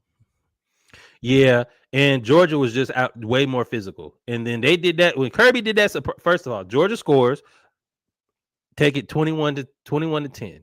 But Texas is rolling. They about to score again, even though they only scored because Gunner Stockton threw that interception. But then Georgia does the surprise onside and gets it. And then they go down and score again in like 3 or 4 plays to make it 28-10. That, ladies and gentlemen, was the backbreaker. And the defense, for all of them not getting a lot of sacks, they sure was making life difficult on Arch. They was making life difficult on Arch, and they just started teeing off. They were destroying them Texas wide receivers. I hate to say it. Having Arch is not a gift and a curse. You can't bench him. You can't really get rid of him, but he's just not that good. Yeah, he had a really bad pass. And Steve Sarkisian, again, I said Alabama is to Georgia what Georgia is to everybody else. You just can't beat them in the SEC with Kirby. And for whatever reason, Georgia can't beat Alabama with anybody, whoever's there. But Georgia owns Texas right now. I think they're now 3-0 against them in the last 2 years. Texas got some soul searching to do. And I saw Desmond Howard say potentially there could be a mutual dissolution at the end of this season. Between Steve? Yes, sir. I told y'all. I said that at the beginning of the season. I said that before we had any kickoffs. I said, hey, Texas' job is going to have a lot of pressure because they are going to invest more into the NIL than any other team. And I don't know if that's true on the books, but y'all got to remember, Texas had their own network. They had ESPN Longhorn Network. It was just them, right? So at that point, there's so much money invested. You can't go 3 years without winning a championship. Not at Texas. And so now you're potentially with Arch Manning that you just paid all the money for. Now you're potentially not going to the playoff. Let me tell you. And Steve Sarkisian already told y'all I'm trying to go to Tennessee for the Tennessee Titans. Already told y'all. So I'm letting you know. Y'all, and I'm telling y'all, and y'all said I was crazy. The reel is out there. Shout out to our TikTok. Make sure you follow, and subscribe to us on all social medias. And if you talk crazy on the TikTok, I'll show up. I'm gonna get to the little man. I'm gonna get to the little man on his little lunch break. But I will show up via TikTok. I ain't playing with y'all. I told y'all that Lane Kiffin. And I talk crazy on TikTok. Lane Kiffin. I was like, don't be surprised if Steve Sarkisian leaves. Don't be surprised if Lane Kiffin ends up at Texas. I said that. I said it, and it's out there. Yeah. And Ole Miss. It's Yeah. Y'all Negotiating stupid. against the We'll get terrorists. there. We'll get there. But Georgia beats Texas. So we can go on to the next game. They are pretty much a lock to get into the SEC to the playoff. Notre Dame beats Pitt. Julian Love put himself in the Heisman Trophy race with this performance. He looked that boy hit circle really, on really somebody good. and murdered him. And then ran away from then pressed right. X.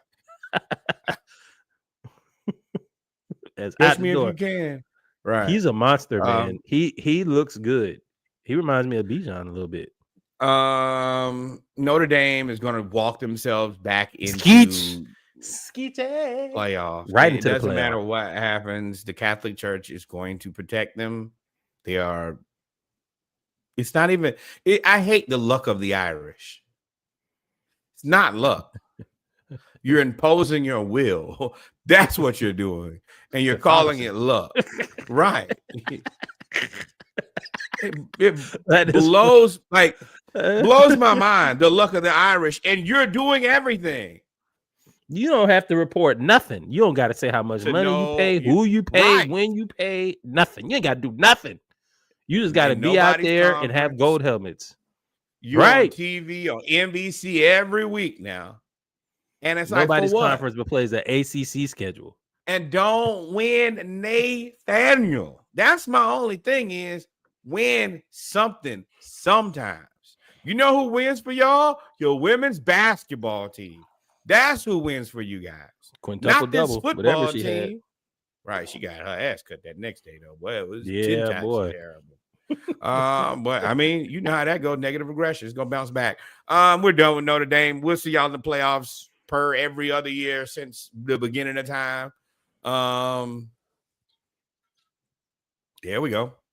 Georgia Tech.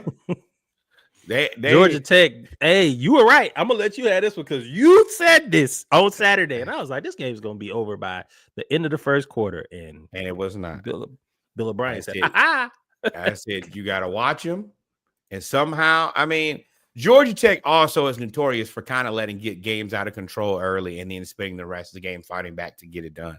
I don't think that's smart. I think that you're wasting a lot of your players' energy and health trying to fight back for the whole game instead of just beating somebody decisively and maybe getting some guys out on some reps. I mean, y'all also not the biggest, most physical team in the world either. It's just also very difficult to game plan against a team like you guys. And Haynes King, kid's good. Why is he not in this? He's got to be in the Heisman Trophy. Right. He is. He's good.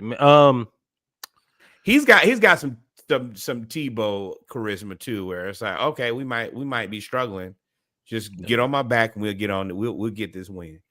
And one thing I can give Tebow, credit for, it is the intangibles. I don't think anybody on this earth has the intangibles of Tebow. Not one. Let me tell you, Tebow will have you ready to go dedicate your life to the Lord. Told y'all, and shoot somebody at the same time. That boy put that speech out, and I to bring you to tears. You like, we will not lose it as long as I'm here. Hey, now. Whoa. And what you gonna say? And he be out there leading the charge, lifting weights at 2 a.m. in the morning. So yeah, I mean, but yeah, you're right though. Haynes King is nice, but you have to take advantage of this moment if you're Georgia Tech. First off, second off, hey, y'all better pay that man, Brent Key and Buster Oney. Y'all better pay them because if you don't, that little raise you gave them with that little extension, that little 1 year, can be poached. You can be poached. That SEC gonna be. Sometimes right there with the money. You got to understand that everybody in the room has more money than you, and they might be able to take your gal. This is you. Go ahead. Now, if she asked you for some champagne, go ahead and get it. The thing is, she did say she down for you. They said if you cut me open, I bleed blue. So I'm rocking with you, but you should compensate that man in a way where he understands that he's appreciated and respected. That's what you should do. Yeah, make good boy. decisions. If you don't, he's out of there. The Florida Jet was there this week. And let me tell you, uniquely, all flights from Delta, go to Atlanta. It could be anybody, any week going to see your coach. Oh, you think they was in Atlanta? They rode their private flight to PDK. They hit the middle. I can go to Athens and I can go to Atlanta. It don't matter where I am. They was right there covering. This is what you call covering all the bases. They was like, we can go to South Carolina. Funny story. We can go to Atlanta. We can go to everybody. They called everybody. Hey, and it's orange and blue plane. I'm gonna let you know I'm here from the sky. You can see me from the sky. So, yeah, man, y'all better pay that, man. Go ahead, USC beats. I'm on vibes right now. We heard it. You know what that is? Yes, USC continues to win. I think that there's an outside opportunity they could possibly get into the playoffs.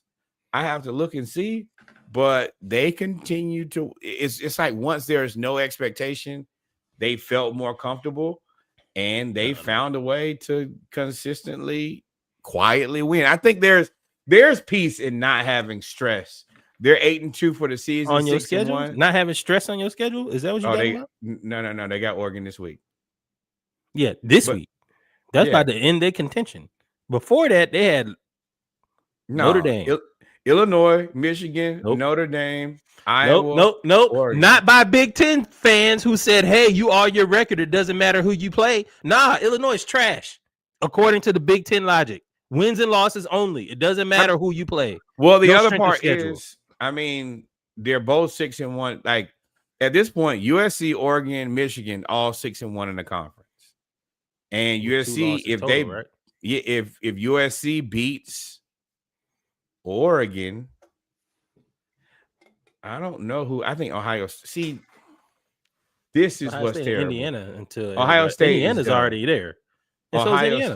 Ohio State is done. And Indiana, it's done. They've been done. They only play one more game. Yeah, it's Ohio State, Indiana. Now, USC if they win out, would be interesting, but I don't think they're gonna be Oregon. I don't. I think Lincoln Riley is a dead man walking. I don't think he doesn't have the personality to be at USC, and he doesn't do nothing. Like you can't fire him if he wins out, though. Hell no. I don't think he's gonna be Oregon. I don't see them beating Oregon. Even if they lose, if they go 8-3, you gonna if you fire Lincoln Riley after going 8-3 and being fourth in the Big Ten, and I mean, let's be real here. You're not as good as Ohio State. There's not going to be a coach right now that you can get where you can be as good as Ohio State. Yes, you're thinking logically. But there's no you can say the same thing about Auburn. You ain't gonna get nobody. Who you gonna get at Auburn? You can get somebody at Auburn. There are guys at Auburn. You can get somebody at USC. You can get more than somebody at USC. Yeah, but this is the thing. Auburn is looking to get back into being competitive. At this point, I mean, Auburn is trying to be competitive. USC is you're not better. You're not ready to be better than Ohio State. You're not ready to be better than Oregon. And Indiana ain't played nobody. Well, neither is Oregon, other than Indiana. Right. So, I mean, and I think Oregon. I think Oregon could be had. I think Oregon could be had by USC. You didn't even get the opportunity. It's not like he lost to them. The only team they lost to was Illinois and Notre Dame, who were both highly ranked when they lost to them. Those aren't they're bad losses. That's one bad loss now. It's one playoff team and one bad loss. Really, you'll end up losing to two playoff teams. You have one bad loss. You're thinking with an SEC brain. You're taking strength of schedule. Remember, strength of schedule doesn't matter to Big Ten fans. What I'm not going to do is bet in my good common sense for people who are fools. My head hurt. I'm going to post that too. I'm going to post our Splashcast versus the world conversation when we talked about strength of schedule for the SEC, do not waste strength your of time. Schedule for the Big Ten. Please and the fact that everybody else came and said wins and losses only matter. And I quote, hey, North Texas is 8-1. Are they the same as Ohio State? And they said yes. except for the Ohio State fan. Now, and he bullshitted, but he knew where I was going, but he bullshitted. And they said yes, because wins and losses matter, not who you play. It's in the screenshot. I got the screenshot. I'm gonna post it. I'm gonna post it because y'all crazy as hell. Why? But anyway, my bad. Because we and in every that's the reason you have power rankings. It's the reason we have all these things. I am not getting rid of my good common sense because other people won't use it. Not doing it. And here we are in two teams we really don't care about. Arizona 30 to 30 over 24. I just called Cincinnati. That's why it's there. Your season is over. I think we can confidently say since he's a scam.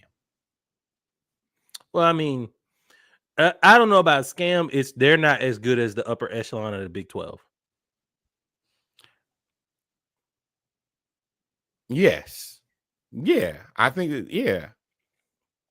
I mean, they were like 7-1, 7-2. What we were looking at here is at large. The at large bid. Like that's where they were gonna be.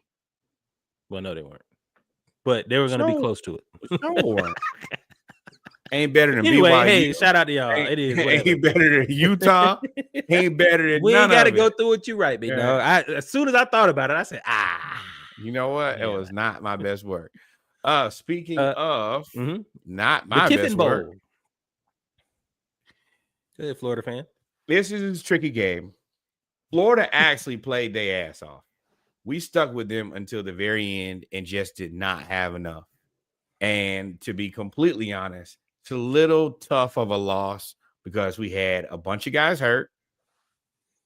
And then we had people who are opting out because they didn't want to spend they couldn't have any more plays and still be redshirt. Going into what was it, 23 or 24 to 20. And then they scored 14 points in the fourth quarter and they won the game. Florida gave them hell for 3 quarters. It's the same thing. It's the same game. It's the same scenario all season. We can beat anybody. We can lose anybody. I think there's a lot of promise in this Florida team. I think that with the limited roster, I was very impressed with their, there was a couple opportunities where we could have won this game. And just did not have enough to get it done. But I mean, we was up until the fourth. We lost it in the fourth quarter. The Florida Gators remind me of the Atlanta Falcons. They need a coach. They had a terrible coach who built a fantastic, I'm not going to say the coach did, but Florida built a fantastic roster. James, is it Ball? I don't know if his name is James. Ball, number 13. Yes. Is a man. I saw him run over 4 people to get 4 yards for a first down. You remember Etienne? It's crazy. Like we just have these guys, world beaters. Yeah, and you have all of now you're gonna have to replace a lot of the D line because I think y'all got a lot of seniors on the D line. Y'all got transfer players, seniors, but them wide receivers and that offense is intact, and that's why I said they kind of like the Falcons. If you could get somebody that can drive that car, which could be Lane, but I see the thing with Lane. I really do think that this would be a lateral, and I promise y'all, I think Lane's gonna end up at Texas. If Sarkisian leaves, I think that's because the money's there. He's in the SEC West. He's gonna end up at Texas. I think that I can't say that Ole Miss to Florida is a lateral job. Florida has more resources than Ole Miss, so to me, I think that's an upgrade, and it's a higher notoriety job, but it's also a more pressurized job. That place has an expectation of a championship or being very competitive, and also the basketball team just won a championship. I know people don't like to hear that or whatnot, but when you bring that championship culture to the school, people look at Todd Golden, and the Gators basketball team is still top 10. And we're one of those schools that they expect for the football team and the basketball team to be good. And if Todd Golden keeps looking good, they're going to look at you like, bro, why you ain't looking good? It's life. Yeah, I ain't had a championship culture for... Not the culture. Not the championship culture. Yes, you did. Excuse me. I quote. Let me correct myself. Championship expectation. Maybe not the culture. Y'all, with that expectation, may be unwarranted. Fair. Y'all last championship was 2008. I Right? agree. I agree with that. But what do we have? We have fans. Fans are fanatical. We didn't have the reasonables. They don't have those.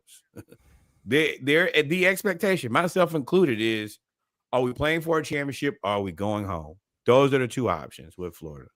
And I've told you that for as long as we've been podding. I know you don't like that, but that's what it Way is. longer than we've been potting. Y'all been doing that for 17 years. Yeah, I mean, I think that's the answer: is either you playing for a championship or you going home. Now, do I also say, that hey, is perpetual disappointment? it is. It is. It is. That's unreasonable.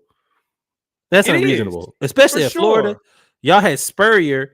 Again, y'all were spoiled by Spurrier. Because And we before had Urban. Spurrier, y'all really wasn't. Oh yeah, Urban. Before Spurrier, y'all really wasn't nothing. Right. And then after Urban, which Urban came right after Spurrier, right? Or no? No, Zook. No, because y'all had Zook and Charlie Strong and all of them folks. And then you got Strong Urban. was an interim. He wasn't. He was an interim who probably should have Yeah. got the job. But Yeah. It and was then you Zook, got and I Urban. think it was one more person. Y'all are like LSU. Like, yeah, I think y'all the have- LSU has an expectation to win a championship every year too. I think some of that is unreasonable. I think some of that's unreasonable. But once you get a championship, once you get a championship or two, this is the second championship. The first championship, just happy to be They here. got 3. They got Les Miles, and Ogeron. and it might be the third championship where you like, oh well, we are a championship team now because we've won, especially the first one. You like, that's the Auburn championship. We just happy to be here. We finally got the monkey off our back. We got in the club.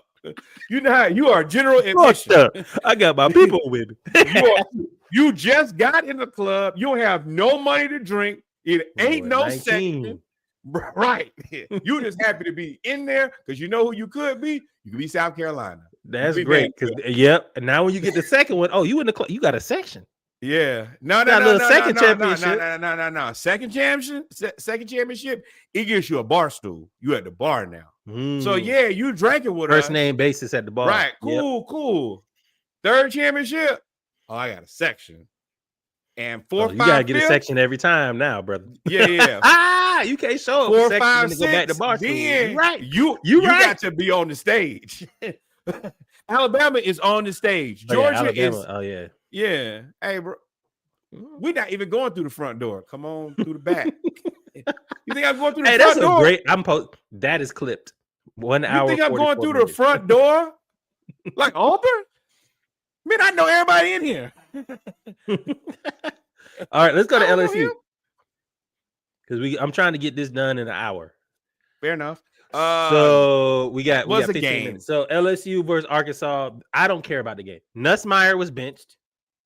The interim coach, and we need to find his name. If y'all have his name, put it in the chat. If y'all don't, by the time this comes out, I'll get it right now. I'm not gonna edit it, but hopefully we'll get his name because he's a black dude. He got his first win as the interim coach.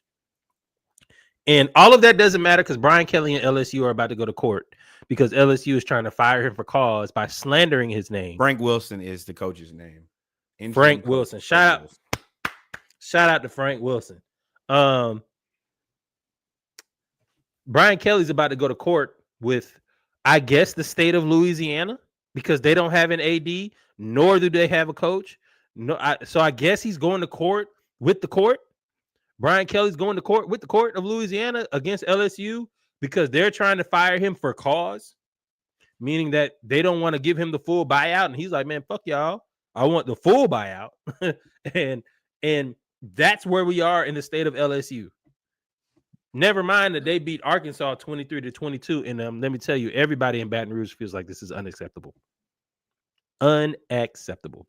Oh, well, let me tell you, LSU, you not the biggest Brian Kelly fan. I'm also not a Brian Kelly hater, though.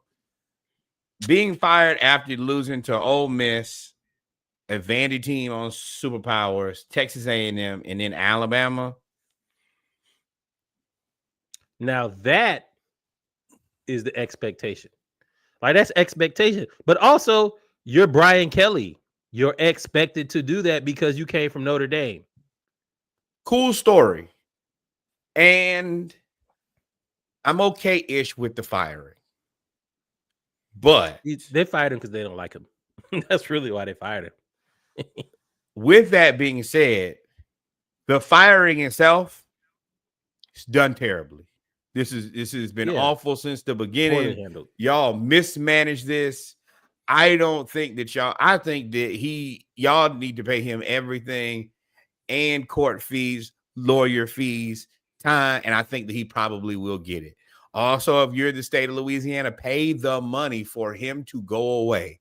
This is only making your school more and more embarrassed as the days go by. No, MAGA. That's a MAGA state. Y'all, I want y'all utter chaos. Y'all taxpayers don't want to pay for anything else. Y'all pay for the football coach. Now y'all wondering where the tax money go. You ain't wanted to go to North Baton Rouge. You ain't wanted to come over there to Scotlandville. Nope. You know what y'all should do? Get that money from Brett Favre. Get that money from Southern Miss because they're gonna steal pay that, again. Pay that money, Brett. I never forget. Hey, pay that money, Brett. They lost to a HBCU this weekend. They definitely about to steal some more. Shout out to, but LSU did win. All right, so now Norwich driving right now because I'm not even looking at the keys. This is what I call best of the rest. Miami beats North Carolina State 41-7. North Carolina State threw a pick six on their first pass of the game. I'm sorry, and that told me everything I needed to know what was about to happen. This is trick bag. Nobody cares. And I told y'all about Carson Beck. That's all. Yeah, I mean, where are they ranked now? Out. Actually, with all of these, we're really about to find out. By the time this comes out, the college football rankings will be out.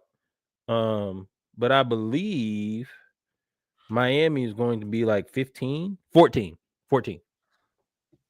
And now that you're benefiting from losing early, although Auburn losing to Oklahoma and Florida State may be better than Miami losing to SMU and Louisville.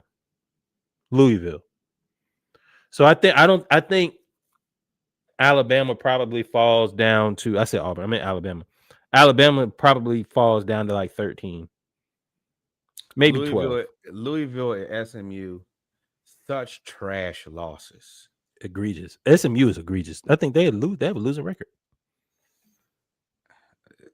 So funny. No, 7-3, third in the ACC, 5-1 in the conference, 7-3 overall. Yeah, one loss team like Georgia Tech, Virginia, and Pitt. Tough. This is a precarious place because I also believe that if they get to the playoffs, then the Carson Beck money is worth it. Yes, because they haven't made it. Return on investment. Yeah, and I know you're not wrong. It's not how people probably envisioned it. I think they just thought. I mean, because this is the other part. Even with the way that you did it, you should really realistically, you should be undefeated right now. You should be looking at a bye. So on one hand, you underperformed, but on the other hand, hey, you got us close to being in the ACC, right? You know, you got to take what you can get. Yeah, I mean, and speaking of the ACC, you're right, man. I mean, Virginia, and listen, I didn't believe in myself when I said it, so this is kind of like a hollow I told you so. But y'all know I'm going to tell y'all I told you so. I said, hey, Virginia beat Florida State on Friday. They only have one loss right now. I said they only have one loss total. And they're now 6-1 in the ACC. I think they're like 9-2 overall. Yeah, everybody's one loss. Georgia Tech 6-1, 9-1. Virginia 6-1, 9-2. Pitt 5-1, 7-3. SMU 5-1, 7-3. So, you're going to look at the overall schedule right now. You got Georgia Tech and Virginia as the top of the ACC. Which is interesting because if they play in the ACC championship game with Georgia Tech and Virginia, both I'm gonna hope that Georgia Tech loses to Georgia. So I think the ACC champion gets a automatic bye. Yeah, correct. I believe because it's the top 4. No, they might not actually. SEC, Big 10, Big 12. Nah, ACC. Yeah. ACC. So they're gonna get a first round bye more than likely. Or if Georgia beats Georgia Tech and then Georgia Tech wins the ACC, Georgia will probably get that bye. Even though they don't win the conference championship, which would be more butthurt for the ACC. They would be big mad. But I told y'all Virginia was good enough to make things interesting. And they keep making things interesting. Remember, Duke was 4-1 in the ACC too when they played this game. And Duke got smoked. Smoked this game. So this is going to be interesting. I think we already talked about Louisville, but you can go to Louisville now. Louisville lost to Clemson in a win that I don't care about. I mean, shout out to Clemson, I guess. Whatever. Louisville, you dropped the ball. You had a moment to seize and you didn't do it. Burn it down. Clemson. And now, you know what, Clemson? Extend Dabo. Extend him. He's the best coach y'all ever had. Y'all clearly happy with these results. I don't got nothing for you. This is paradise. Continue to party. We're going to move on now. Paradise. Big 12. Texas Tech, BYU, and Utah roll. Oh no, we're going to Big 10. Okay. Oregon smokes Minnesota. I said that they sunk the boat. Minnesota likes to row the boat. Oregon, number 8, 9-1, with the only loss to the number 2 team being Indiana. You would think with them being 9-1 that they would be ranked higher, but it's the Big 10. They just don't play anybody else. That's why they're ranked so low as a one-loss team, because they just don't play anybody. And as a fan, I actually enjoy watching more football games. The Big 10 doesn't actually give you that many games that you're like, you know what, I really want to watch this game. And then it becomes a waste. I don't say a waste, but I mean, they just get to sleepwalk. They get to sleepwalk to November, essentially. I mean, what I'm saying is for us, it's not something you want to watch. It's not like, oh, let me watch one of these Big 10 games. It's already at noon. That ain't great. Then I have to watch self-sabotage. Yeah. They're Midwest Conference and they have to play at 11 a.m. Right. That's the other part. You're right. You're Central Standard Time, bro. You already out. That's tough. Michigan gets the W. They kind of, they beat Northwestern. I know. Barely. Cool. But they're 8-2 and they have one loss in the conference.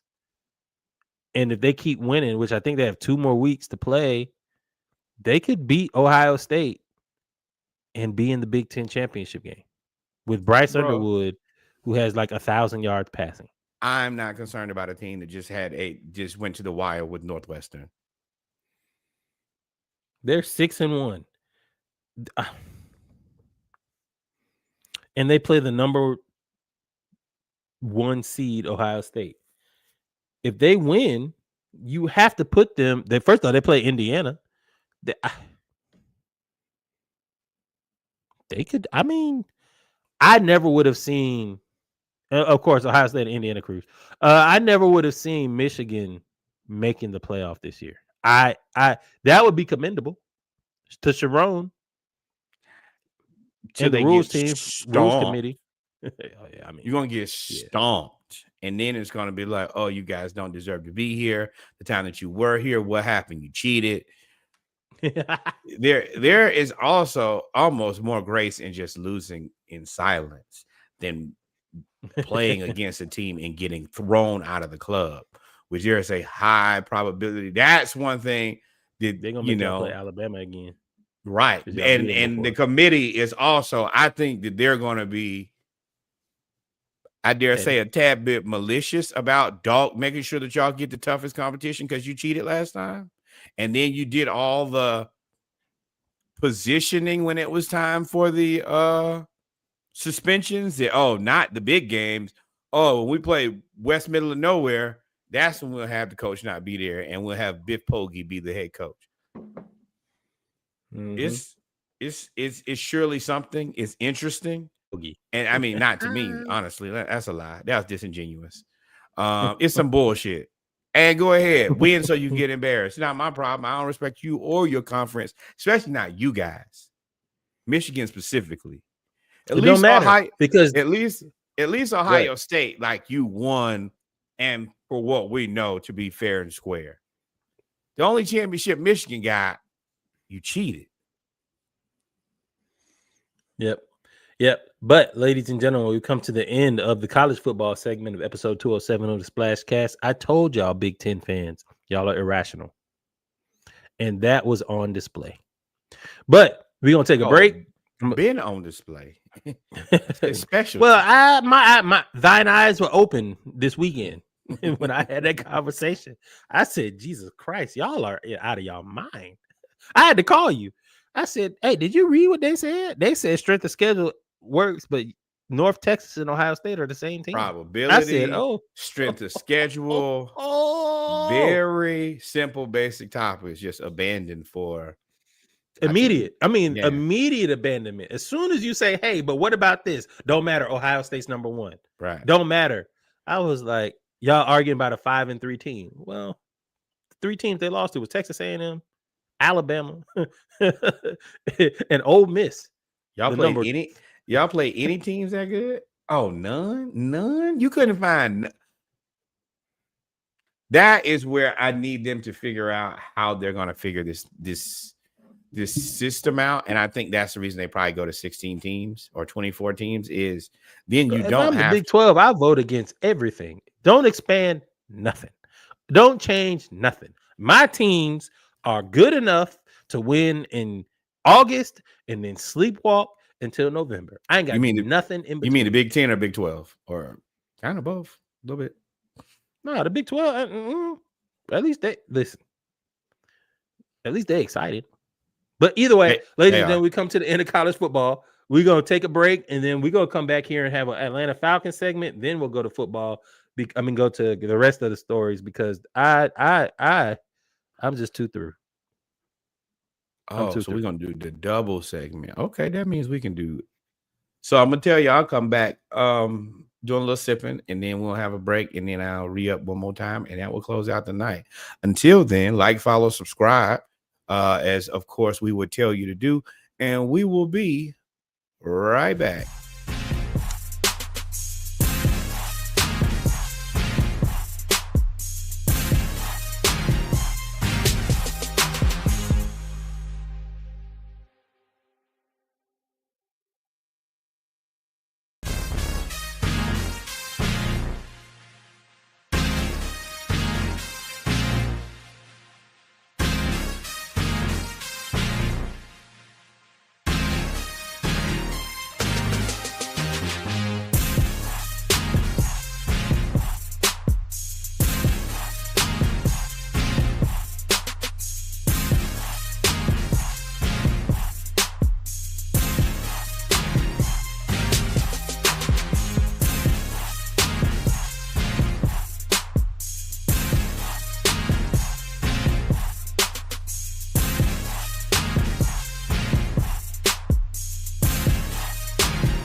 And we're back, ladies and gentlemen, with our Atlanta Falcons segment of episode 207 of the Splashcast. So I'm gonna let y'all know how this gonna go. We're probably gonna put the mic check. Let me make sure. Yeah, we didn't really talk about nothing other than the stuff. We probably gonna put the mic check with the Hawks and the Falcons all together because we need to balance each other out. Although I don't know if I don't mix the juju, pause if necessary, because the Falcons is just terrible. But, ladies and gentlemen, we are here to talk about the Atlanta Falcons who lose. Wait, I'm gonna be very brief before he even get into it. This team don't give a fuck about me. This team don't give a fuck about Reggie. This team don't give a fuck about not now fan that goes out. Them people who, oh Lord, who went to Berlin and spent their good hard-earned money in this tough-ass economy to watch them play like clowns there, then come on back, watch us lose to the Carolina Panthers, get swept. Bryce Young Brady is what I call him. They don't care about us. And I'm about to give this all back to Reggie. I'm going to put myself on mute. I'm going to try to make it through this White Russian cut water. And I'm about to sit. But I'm going to tell you, it's very simple to me. I watched this game. There was only one thing I was looking for to see if they respected me. Were they in the pistol? They were still in the pistol. If you're going to be in the pistol, that means you don't care about winning. You're not even attempting to win because you're not putting the quarterback in the right position to be successful. You're not putting the team in the right position to be successful. Now, you can have the rest of my time. I will be over here sipping because I'm not finna let nobody stress me out who don't give a fuck about me. I'm on mute. Cue the emotion. Cue the waiting to exhale. Not gonna cry. So we lost to Carolina, 30-27. Another game where we had the lead going into the fourth quarter. Another game where we had third down failures. Another game where we had questionable coaching decisions. Another game of us not using Tyler Algier after he just ran over the Panthers defense for like 4 plays. There's so much to talk about this game, yet so little to talk about and care about. So we'll just hit the highlights. Bijan Robinson had another. Oh, go ahead. Are you good? Bijan Robinson had another amazing touchdown where he literally carried a man on his back and then scored. Drake London started off hot, ends up getting hurt. Already missing Mike Hughes, missing Divine Diablo, missing a couple defensive linemen. What frustrates me about the Falcons is the coaching decisions. Zach Robinson refuses to do anything else other than the pistol, which scares me. And this is where I'm gonna bring this to you. And I have other. We can, I'll lead it. That's fine. But I want to bring you in here because I want to ask you. I like perspective. Is there a reason that they're not putting Michael Penix up under center? Backstory: he got hurt. We'll talk about the injury. Kirk Cousins comes in. The first play, Kirk Cousins is under center. Is there a reason that they're not putting Michael Penix under center? I don't care, Reggie. No analysis. Okay. No. And I mean it that way. Everybody who has a microphone and any sort of camera has said the same thing. People who are fans of our team has said the same thing. People who are not fans of our team have said the same thing. And it's to a point where it's not even like he gets any place under center. It's always in the pistol, and he's never a threat to run the ball. That doesn't make sense. And if I continuously see a person do something that doesn't make sense, I have to must absolve myself from that because I feel like I'm getting stupider, and I feel like nobody else sees this, but everybody sees it because we see it all over the and that's the part that's the most disheartening lately is the fan base is dejected. Like, if there wasn't so much promise between Drake London looking like a top 10 wide receiver, Bijan looking like a future MVP, and Michael Penix, when given opportunity to throw the ball down the field, look confident.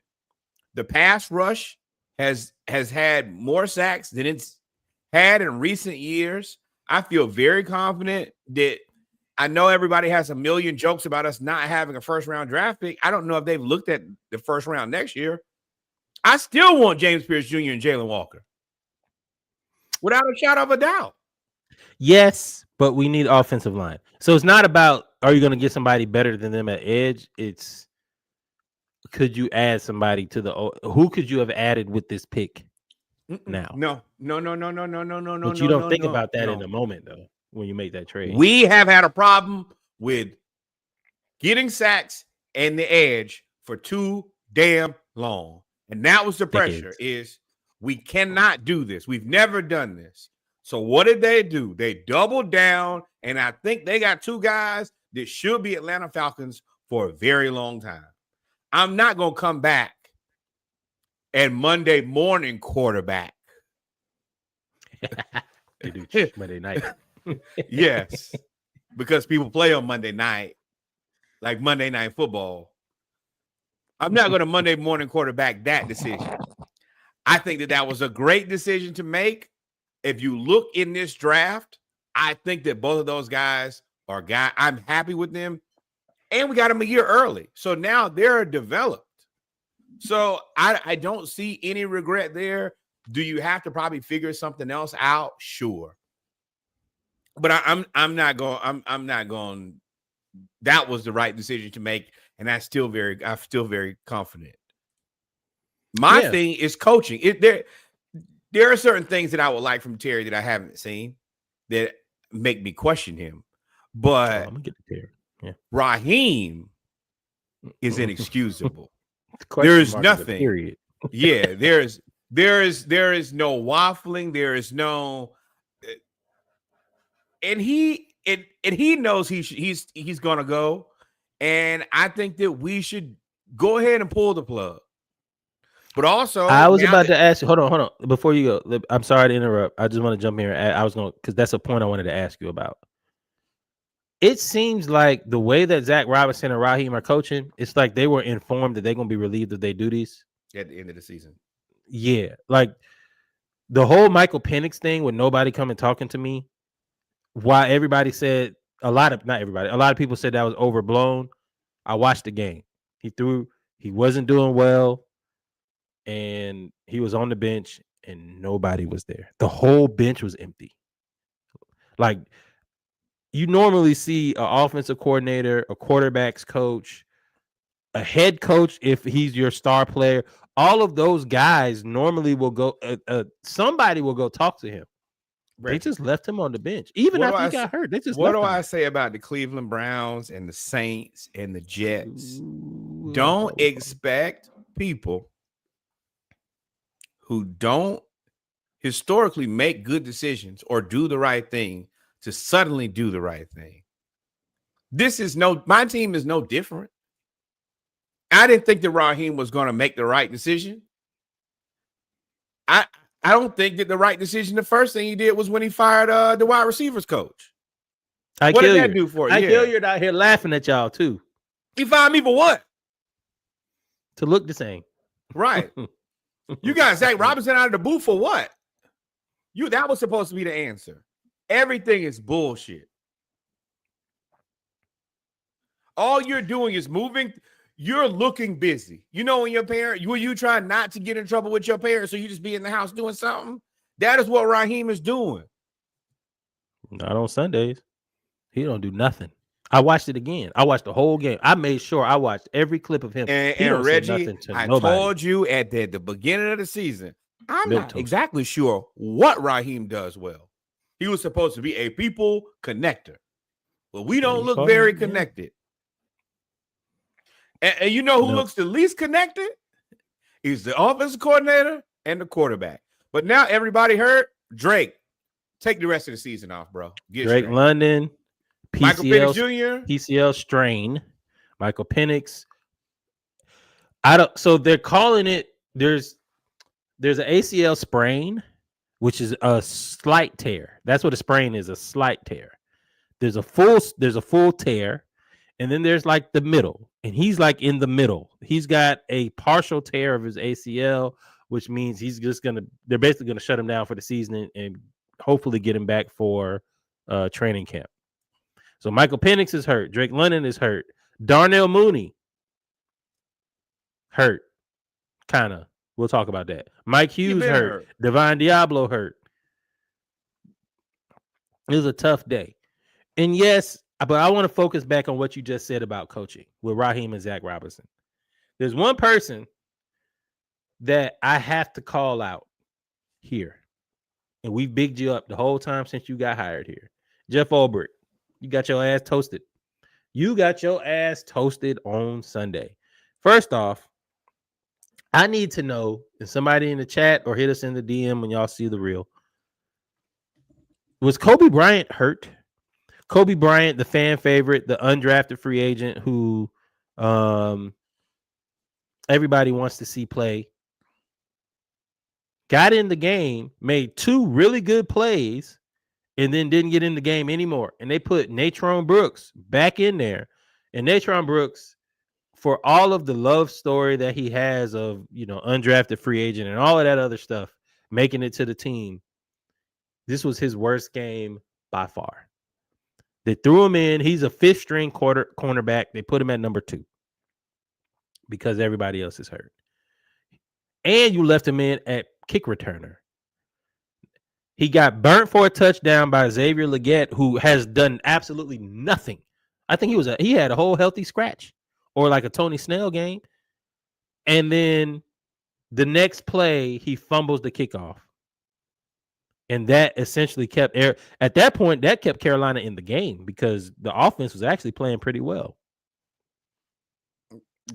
I don't know, and this is why I said Jeff Ulbrich. I don't know why you left Natron Brooks in the game.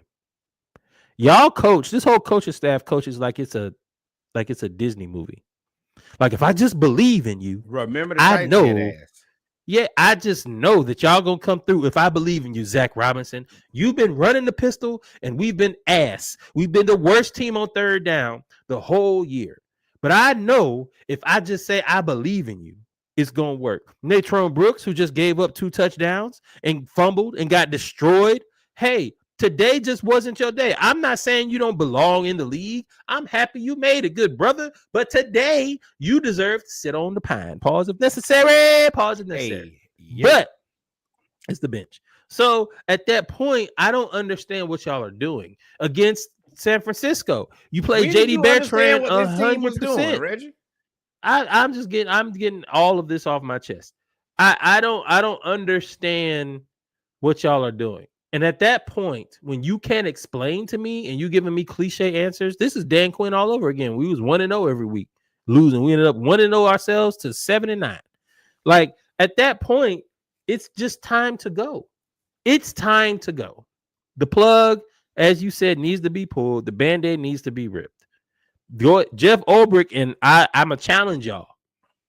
This is gonna be a real too. I want y'all to go look at Jeff Ulbrich's wiki page and tell me how many times he's been interim coach, because as good as a defensive coordinator as he is, everywhere he goes, he turns out being an interim coach because the head coach get fired. He did it in Atlanta when Dan Quinn got fired. He did it in New York when Robert Saleh got fired. If Raheem gets fired with Zach Robinson, he's probably going to be interim coach again. Well, this is the thing. Let's just look at those real quick. Dan Quinn. Surprise, surprise. Your ass going to be a coordinator soon, brother. Right back. Your ass. They going to find your ass. We told you, Washington. We told you. Jets, terrible organization. Robert Saleh was never the problem. Hey, man. Never. Yeah, that was There's all some files that the owner's in too. Ain't that something? Release them files. Cankles.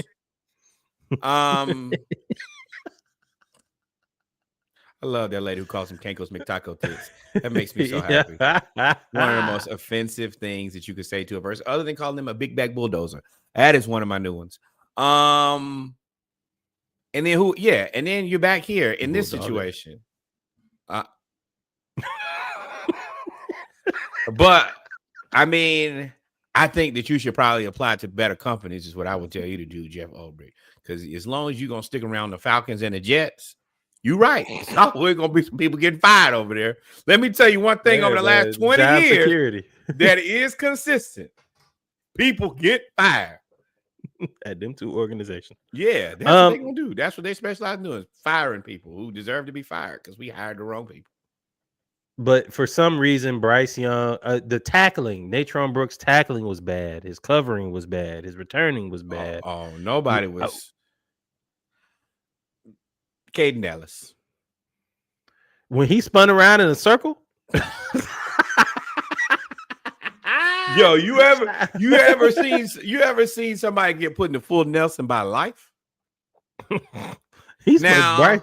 Now, luckily, Bryce still got sacked, but I mean, had the potential to be awful. I'm not talking about that one. I'm talking about the one where the touchdown to Ted McMillan. Yes. Yeah. Now that's Ulbrich though. That's your fault, Ulbrich. Why would you have no coverage in Cade Ellis on Ted McMillan? Let me tell you, it was a blender. He put that motherfucker deep in that blender. Coach. Now that is just poor coaching. Now, Caden, I didn't know your athleticism was quite that bad. Straight line speed. I'm talking about, boy, where is he at? And I'm going to tell you, before he threw the ball, Ted knew he beat you. I knew he beat you. You knew he beat you. The commentator said touchdown. I said the ball ain't even thrown yet. Don't worry about it. Okay, they know it. And I understand that wasn't right. It wasn't right. That's defensive coordinator, but also, damn son, fight back. Nah, if I'm Divine Diablo, you got to ask for a raise because it's obvious that there's only two coverage linebackers on here, and one of them is a safety. And so, you gotta like Caden. It's not allowed to be. And he's Clint Capella, bro. Keep him near the line. Don't you get him out anywhere else. Because if you ask him to do anything else, he is not capable. And if you don't know that at this point, that's a you problem. Because he's shown you, I can be very good at this thing that you asked me to do. I cannot be very good at anything else. And I'm okay with that. You just that's on you, coach. Yeah. Yeah. You're right. So I mean, we lost to Carolina. Am I surprised? No. It went to overtime. Am I surprised? No. Bryce Young, 400 and whatever yards passing and 2 touchdowns. Am I on a hurt ankle? Am I surprised? No. The defense did play well against the run. Rico Dowdell didn't do much. But they just beat us with tight ends. This is the thing about being the Falcons fan. Like, at least the Cleveland Browns know. What's the truth here? Yes. The Cleveland Browns know this season is over. Next season is over. Probably the one after that is over. I don't even have to fix my mind to consider, oh, man, maybe we can win some games. The Falcons, we lose by 3 points every time. We love a 3-point loss. It's like it's like different 3 or less. It's like the under we want to get you right there, and I will say the fan base is genuinely demoralized at this point. Yeah, because Raheem got to go. Because you look at the roster, and Bijan still looks like the most difficult person to tackle in the NFL in open space, and every week. He embarrasses at minimum 4 humans who are NFL football players. Just can't even touch him. Not like, oh, he ran me over. He caught me with a stiff arm. Bro, I went to tackle him and there was no one there. Or no one. I thought he was going to juke me and he ran me over. No. Or That's he a ran whole around different thing. I'm specifically speaking to the times where you're a professional football player. Your job is to tackle humans. And the majority of these people do a pretty damn good job of it. So you get to Bijan and you're in open field and it's me, Bijan, and grass. And it ends up being me and grass and Bijan still running. Yeah. Yeah. I mean, there's a lot of parts here, which brings me to this Terry Fontenot thing. So, got a lot to say, and really not a lot to say. I said Terry Fontenot should be retained.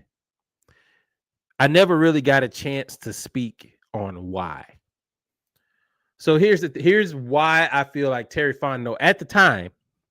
It's very important that y'all understand. I say at the time deserved to be retained. Or I think there's a case for him to be retained. Most GMs are allowed to hire their own coaches. Terry Fontenot was hired with the coach, Arthur Smith. So that wasn't his guy, number one.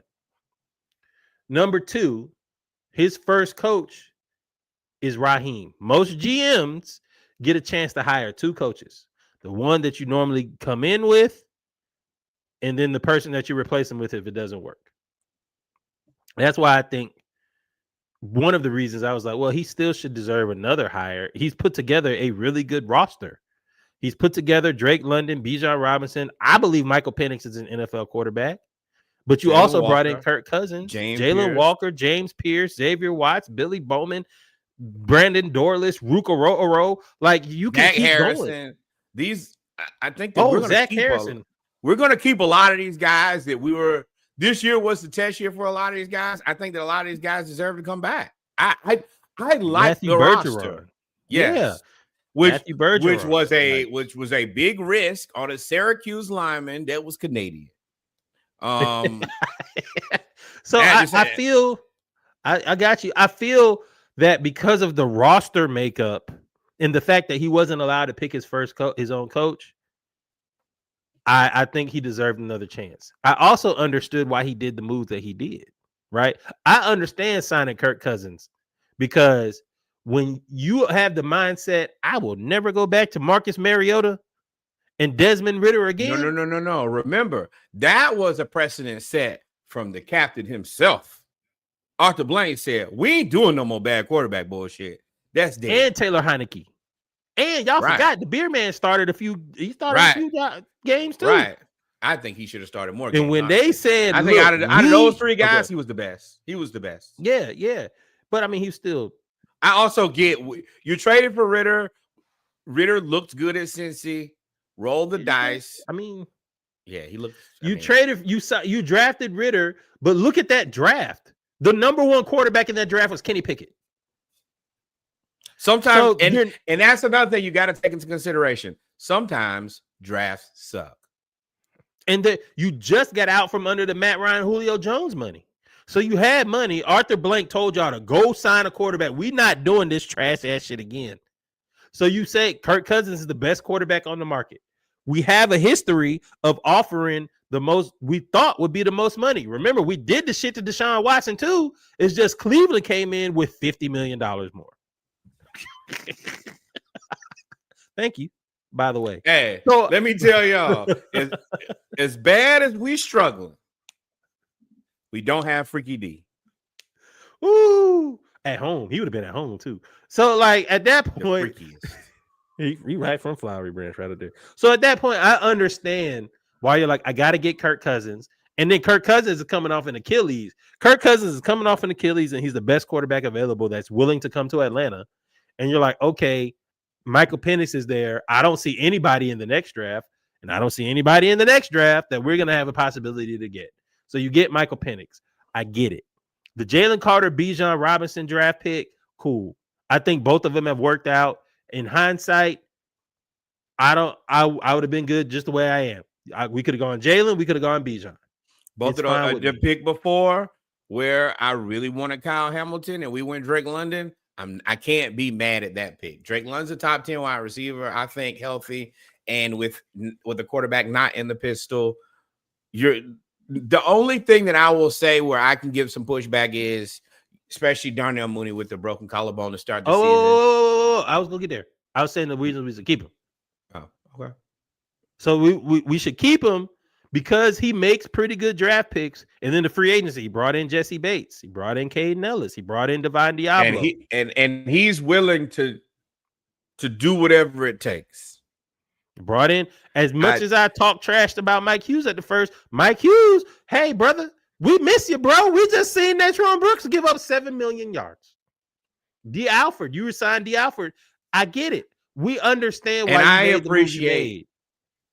appreciate him going out and I mean, like it or dislike it, doing it illegally. That guy says it's a guy I gotta have. I'm gonna get him before he even hit the market. And he did it twice. It is. Hey, if you ain't cheating, you ain't trying. Hey, shout out to the Patriots. So I mean, he did that. So I get it. I understand the movement.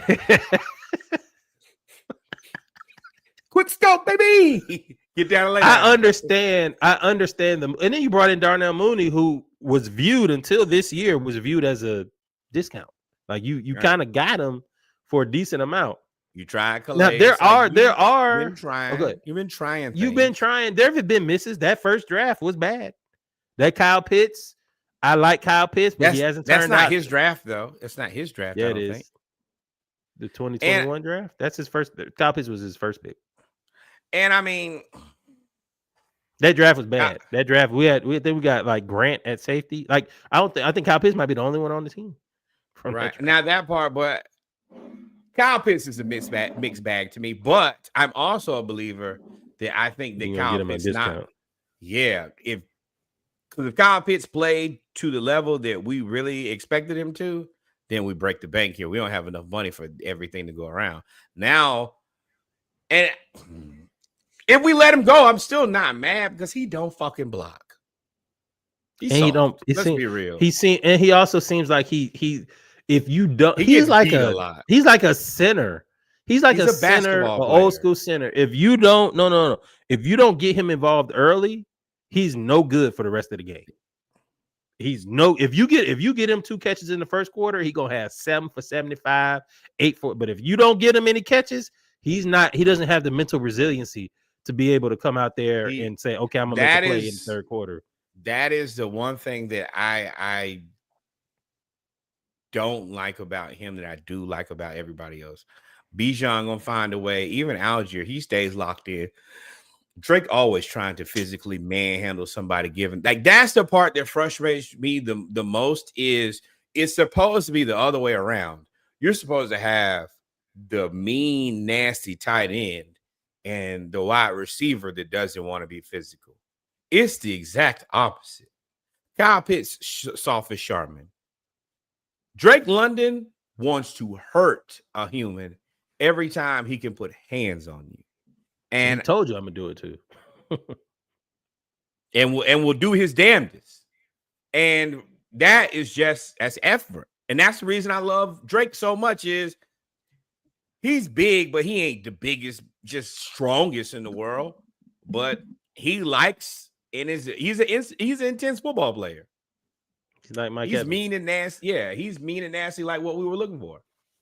Now, for Terry, there is the other side of this, and this is shout out to all our followers, all of the folks that tune into the Splashcast. I appreciate y'all. I have no problem when I make a statement. If y'all come in and say, hey, actually, and fact check it, I got no problem digressing and saying, you know what, you're right. Or actually, this is what I meant. I appreciate the facts, or I appreciate you bringing in the stats to support it, but that still supports my argument. But I'll have the conversation with you.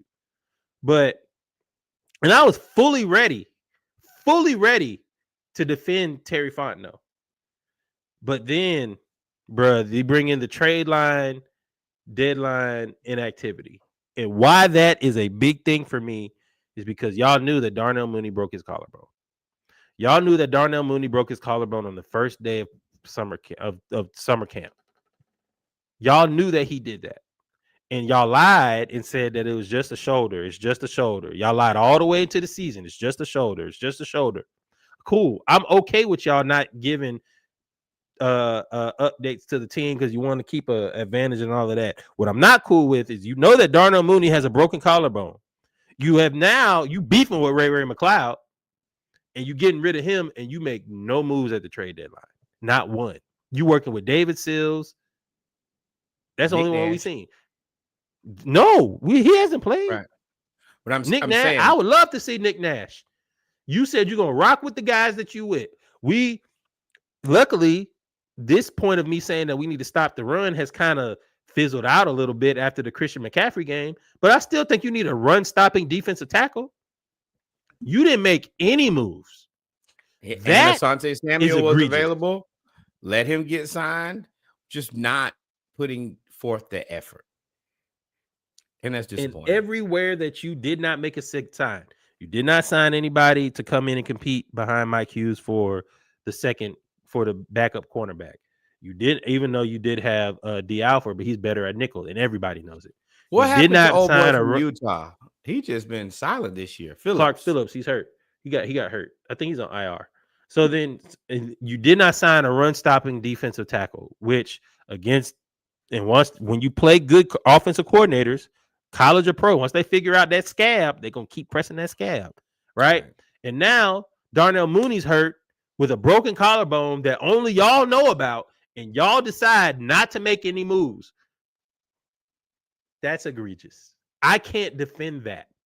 I can't come out there and say you deserve to keep your job when you make those type of decisions. I can't defend that. And no trade, because also remember, Drake London, bad collarbone too. So now that's the reason I don't want Penix to play anymore.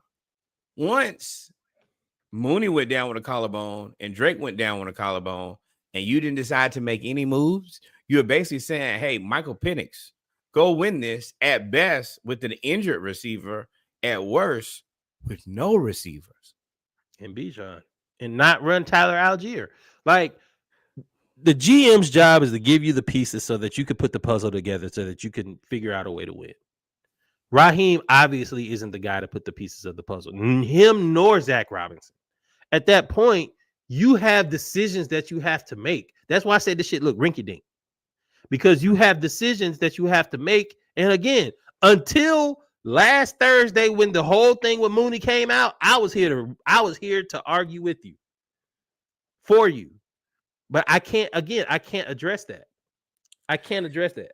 And also, I hate to say it, and I don't know if the NFL gonna hit y'all for it, but y'all in this injury reporting is low integrity. I don't have no other way to say it. Nah. Sort of, yeah. Other teams do it all the time, though. That's the only reason I have no problem with it. We get caught. I don't care about cheating. I care about why we always get caught. Mm-hmm. But we're not good at cheating, to be very honest. Remember, we got caught pumping the sound into the stadium. We might need to follow the rules. We got caught. They caught us when we did with the Kirk Cut. We get caught too much. We cheat and not winning. You're not wrong. That'd be something my dad say, damn son, you cheating and you can't win. Cheating and losing. And before we go, because we're gonna go back to these NFL games, I gotta address this old dude. Gorilla Sports Talk, I think is his name. I would never give that man any. Oh no, that's fine. I edited it out, but that's fine. I'll edit out his name. He's a sucker anyway. I said Terry Fontenot deserved another chance. He said, you could tell somebody ain't from the city, ain't from Atlanta. And I'm like, damn, how can you tell that? That's interesting. I invite all of the smoke when it comes to debating sports. I have no problem. I don't really like disrespect though. Bro, you 50. You 50 acting like you still at the lunch table talking about, oh, he sounds studious. See, it's only stupid people that always try to make intelligence seem like it's a bad thing. Yes, I enunciate my words. Yes, I do all of those things, bro. And yes, I'm from Atlanta. but you ain't got to be no sucker. If you wanted to just come and debate sports, you could debate sports. And then you didn't even put a name on it. You didn't even at me. Bro, the reason I'm talking about it and I named your name is because I'm gonna at you. If you want to come talk sports with me all day, that's fine with me. But bro, don't get on your lunch break in your vest talking about, oh my God, he's studious. You could tell he ain't from Atlanta, ain't played football, bro. You don't know nothing about me, dog. Just because you goddamn sound stupid don't mean that you down. You just sound stupid. So at the end of the day, if you want to come talk sports with me and be respectful, we could talk sports and be respectful all day. Otherwise, you can stay the hell in your car. And I'm going to leave it right there because I'm going to say a whole lot of stuff that'll probably get us canceled. Well, I'm not from the city. I'm from a whole different city. Still my team. And I know a whole lot about football. And I know this ain't how it's supposed to look. And I know that what you said was not only not very articulate, there was not data or strategy behind it, but it was just dumb. And I don't have anything to talk to you about. I think you're a clown. And I try to do my best to spend as little time talking to clowns as possible, unless I'm at the circus, I'm at the fair, or I'm at a kid's birthday party. But not on my lunch break in the car. And take that fucking vest off, you clown. But yeah, dog. Yeah, but yeah, don't. You know what I mean? You don't know me from nobody. You don't know who I know. I don't know who you know. You don't know me, bro. Just because you sound stupid don't mean you from the city. So make sure when you see this reel. I got right on there. Because I ain't gonna be I don't have the patience or the time, honestly, to be able to go through setting up a whole lot of comments back and forth. No, I'm not about to type paragraphs, bro. Listen, you want to talk sports? Come talk sports to me. You want to talk disrespect? Hey, it is what it is. No, you want to talk disrespect? I'm here. It is what it is. You know what I mean? Very disrespectful. But bro, you can stay right on in your little car on your little lunch break, and I sound studious as you said. Brother said, when last time somebody called you studious as an insult? See, bro, we gotta do better, black people. I appreciate the compliment. Do you think I want to sound like I didn't study? Hey man, you just might not be my demographic, my guy. You just might not be my demographic. Sometimes you gotta listen. You gotta listen to what people tell you. Oh, he sounds studious. You mean I sound like I'm informed? Well, yeah, I would, because I have self-respect and I enjoy being an intelligent human being. But if that's not, live in your ignorance. Celebrate your ignorance. That's fine. I have no problem with stupid people. Yeah, go ahead. Be a clown. Bro, call me a fraud. Don't know me, bro. I'm from Augusta. Either way, I'm from Atlanta. Campbellton Road to be exact. But we'll leave it there. We'll leave it there. Clown. Y'all stay tuned. We'll be right back. Make sure you like, follow, and subscribe. And I'm gonna tag you.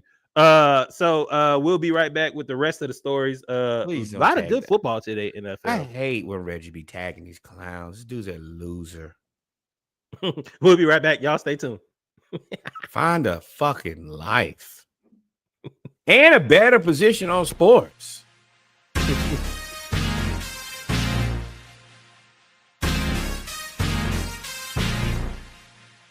I have no problem talking about it.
And we are back. We are back. We are back, baby. We are We back, are ladies back. and gentlemen, with our final football segment of episode 207 of the Splashcast, burning the midnight oil. It is the rest of the NFL. We got top stories today. Bunch of good games. I had the top 3 games plus an interesting game to talk about, and then we can run through the rest. So the Eagles win in a rock fight versus the Lions. That Eagles defense is as good as advertised. No? Yeah. As we work through, the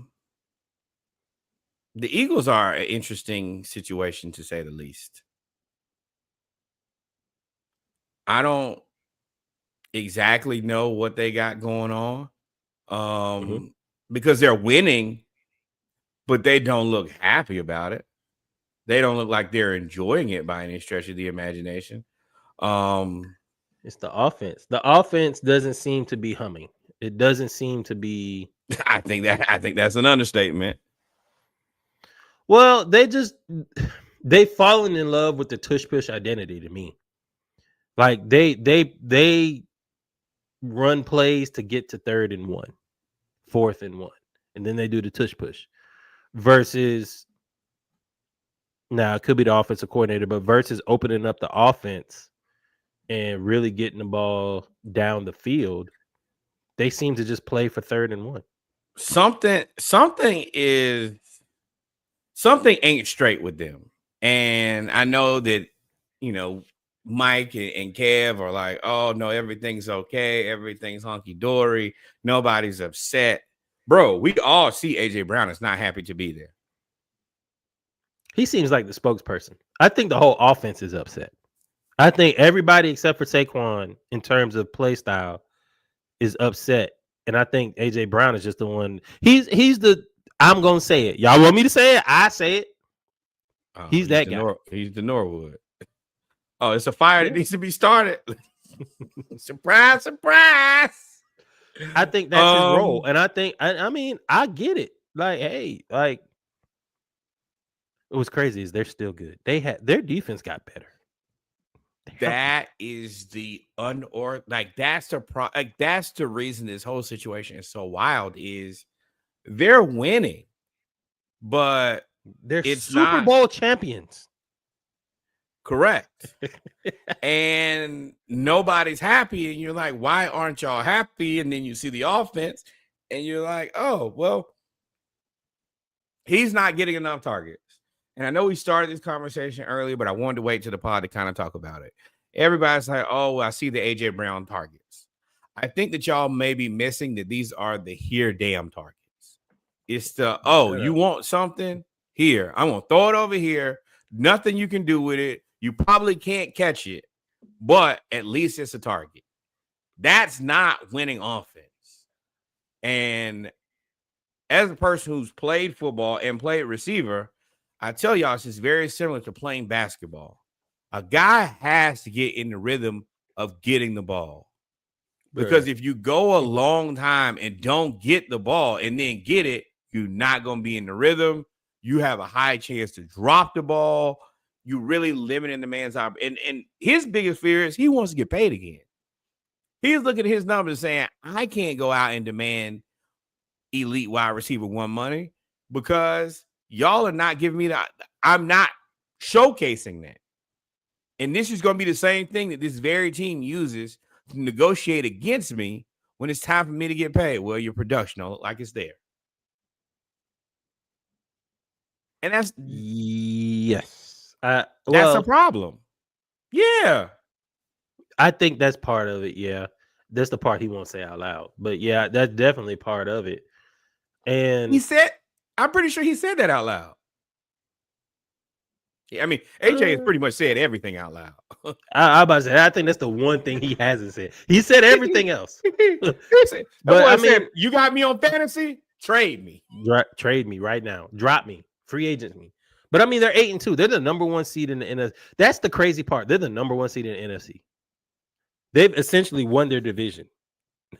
like, and we're talking about how upset they are at how bad the offense is, but their defense, Jalen Carter and oh boy, Jordan Davis batted 6 balls down. Pause if necessary. Pause. Batted 6 passes down. Game changer. That's 6 passes, bro. That's 2 drives. That's over with. Just over with. Like secondary say thank you. You didn't even put me in a position to get beat. Thank you. And did it for me. And that's why the Eagles are so spoiled. Because then you have Howie, who just went and signed Jalen Phillips, who again is another UGA guy. He went to UGA, played. The only reason he transferred, the reason he says he transferred to FSU is because, bro, I just wanted more playing time. There was too many good players at Georgia. I had to split time, so I went to FSU. That's not a shot at SSU. That's not a shot at FSU. But it's funny. It could be. But my point is, he went and got another Georgia guy. You should probably duck. He went and got another Georgia guy. And they all are playing well, even the ones that don't play. Right? And it's amazing how the team who has all these players in the same fucking time, in the same fucking state, take this one we got. Go to Philly, right? So the one we got is good. That's the Arthur and with the whole Terry thing, we drafted Bijan over Jalen Carter because of the whole thing that happened right after the national championship. Y'all got to realize that Arthur Blank is not going to take nobody with controversy after the dogfight. Nobody. Now that part, I don't blame him. I told so. I mean, it is what it is, and he can feel a certain way about us because we ain't been the most truthful with him. But back to the Eagles to stay on because we got like 20 minutes left. Back on the Eagles, like I've never seen a team that's number one. Well, yes, I have. We talked about it last year with the Chiefs, who went 15-2, and then they won all their games. I'm not going to spend a whole lot of time crying a river for the Eagles, though. Y'all can go there. Yeah, they 8-2, bro.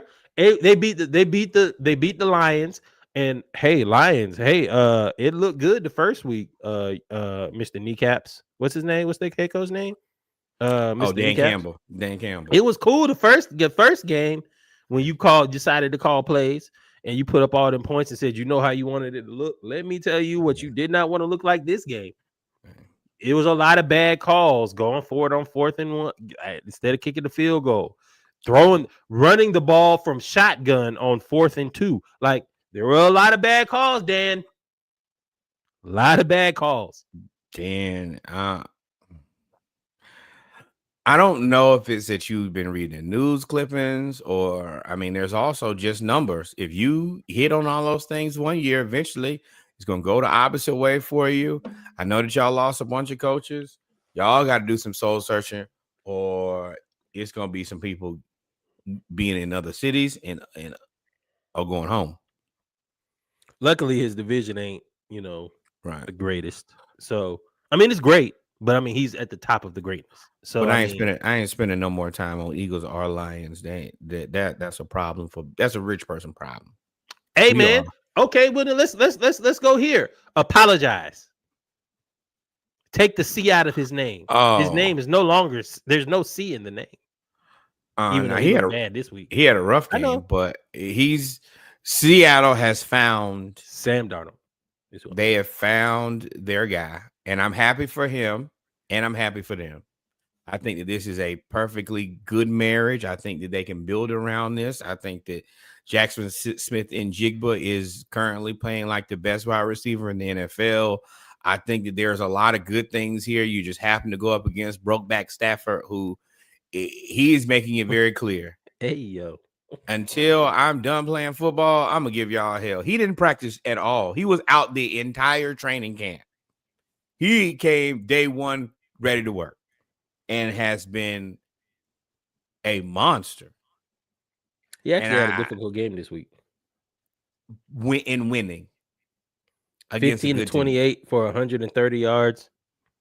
It's going to happen. In this NFL. That's 4.6 yards a pass. In this NFL, it's destined to happen. The way that these teams are committed to playing cover 2 and these teams don't want to turn the ball over, you're going to have some days like that. But the thing about it is, which is even better, is You had a terrible game and won. Nobody, you got to look back to see the stats. You see a W. This game is a push for me. Both quarterbacks played bad. Sam Darnold played awful, but I think Sam Darnold has won the benefit of the doubt. We called him Scammy Scam for how he played for 6 years. He left the Jets. We all agree that it was probably the Jets organization. He went to the Shanahans. He learned how to study, kind of like Daniel Jones went into Minnesota. Learned how to study, and then he got and play, and then he got his job. Right? Learn how to prepare. So I think he's earned that. Hey, he just had a bad week. It's the worst of weeks. 29 to 44, 4 interceptions, and they were bad interceptions. I wouldn't have looked at them. They were all bad. But at the end of the day, the Seahawks defense is so good that they threw 4 interceptions and they only allowed 21 points total. So and the only reason they lost, very solid teams. The only reason they lost is because they missed a 61-yard game-winning field goal. It came down to a game-winning field goal after you threw 4 interceptions. To me, that's a win. And this solidifies that this is the best division in football. To me, yeah, I think by a long margin. If you ask me, I think that a lot of y'all just be practicing. These are 2 good teams. Now, LA, I'm going to be very honest. This is cool for now. Just like I saw with the Steelers, I'm going to say it here. Y'all are not preparing yourself for the day that Matt Stafford is not here. I don't think that is wise. Because as quick as it could be here, it could be gone tomorrow. Look at the Steelers. Spit it. At Minnesota. You're right. You're right. You're right. You got, I mean, that was a great game. In this NFL, you have to you have to prepare for these type of things, or they're gonna work. It's gonna be bad. They're gonna whoop you. They're gonna whoop you every time. Hey, so the Broncos beat the Chiefs in what should have happened last week, to be honest. The Broncos should have beat last year. The Broncos should have beat the Chiefs last year. This Broncos team they're just resilient. They're tough. They figure out how to get it done. And every time you think that, they probably not going to win, Sean Payton and Bo Nix do the old razzle dazzle, and they come up with something. It's really Sean Payton. Like Bo Nix, we all were starting to realize that Bo Nix was Bo Nix. See, the thing is, Auburn Bo Nix has been showing up. Not Oklahoma Oregon Bo Nix. Auburn Bo Nix. The Bo Nix that I know, that you know, as SEC fans, know and love. We was like, hey, man, we know where this is about to end up, and it started. But luckily, this Bo Nix team has the defense against Joseph. And that's the thing. The ghost of Bo Nix is still there. You have a guy who has enough and who has a lot of experience, getting more experience from a guy who we think is an elite coach. This is where coaching, this is coaching. When you got a guy who's good and he's just good, it's like Billy Napier coaching wide receivers at Alabama. You wasn't doing shit, bro. Who are you coaching? These guys all world beaters when they showed up. They're going to be world beaters no matter who was coaching. Sean Payton is taking a guy who has what he needs and has the experience and the ability to be coached and coaching this kid into very good winning football. And as much as we hate Sean Payton, this is the reason you got to get a man his due, because this ain't easy. And we've watched Bo Nix. We're uniquely qualified to tell you no running game, good, bad, or indifferent. He is getting it done. Mostly bad, but they have no running game. And what's interesting is no elite receiver, nobody where you can be like, oh, well, that's my guy. I gotta him. Cortland Sutton. I mean, I like Cortland Sutton. Shout out to you. You like Demaryius He ain't Thomas, Drake. He ain't Bijan. Yeah. They don't got that over there. I do think he's underrated though. But it's Sean Payton. Sean Payton turned Michael Thomas into a receiver of the year. I hate him. I don't care. Every time. I'm gonna bring it up every damn time. Reggie. Because I told y'all when it happened before. I was like, hey, he's not good. Y'all, he then got the little title for running 135 slants. And I said, hey, he's still not good. And then he turned out to be boo-boo the rest of his career. And I said, hey, who knew that he wasn't good? Me? Me? I'm because y'all Saints fans conflicted. talk shit. I'm conflicted because running 135 slants, while that seems very simple, you're putting your life at risk 135 times. And everybody don't got the wherewithal, the confidence, or the like just craziness to do that. With that being said, he also just nothing else. But he was something while he was, and then he did nothing. Man, I take Josh Gordon in the blunt, but that's fine. Wait. We'd all take Josh Gordon in the blunt. And when I say that, let me clarify so y'all understand. Josh Gordon smoking the blunt. Yeah, not me. I got family. Right. But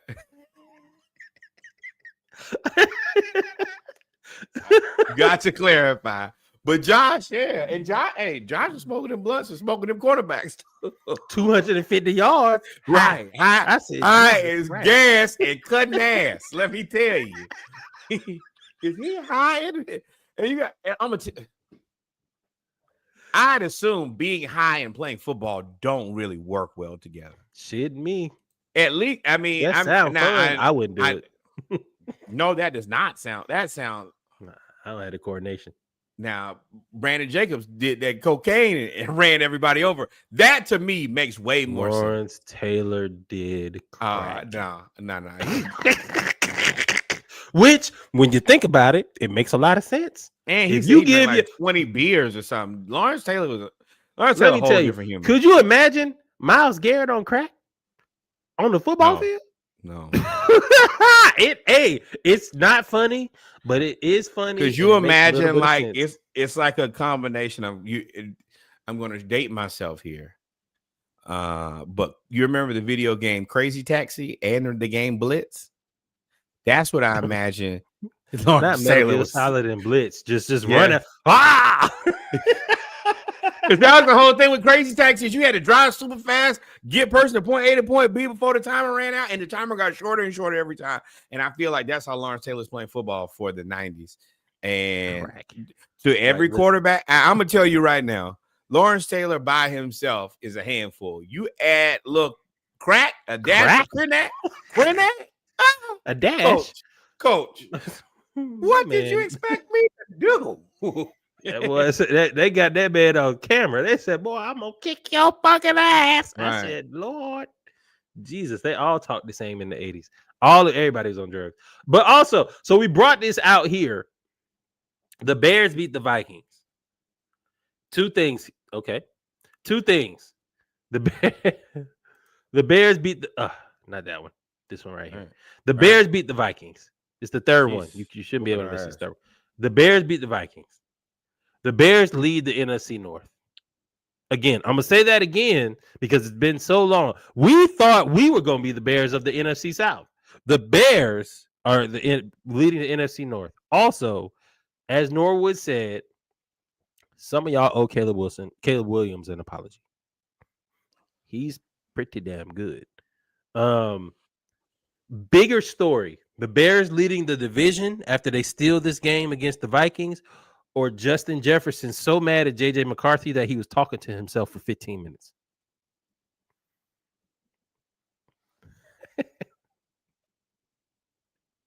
Clear out. See if I can do this here. I told y'all a long time ago. I said, hey, J.J. McCarthy, Justin Jefferson. I watched J.J. McCarthy win a championship and throw the ball 10 times. 1, 2, 3, 4, 5, 6, 7, 8, 9, 10.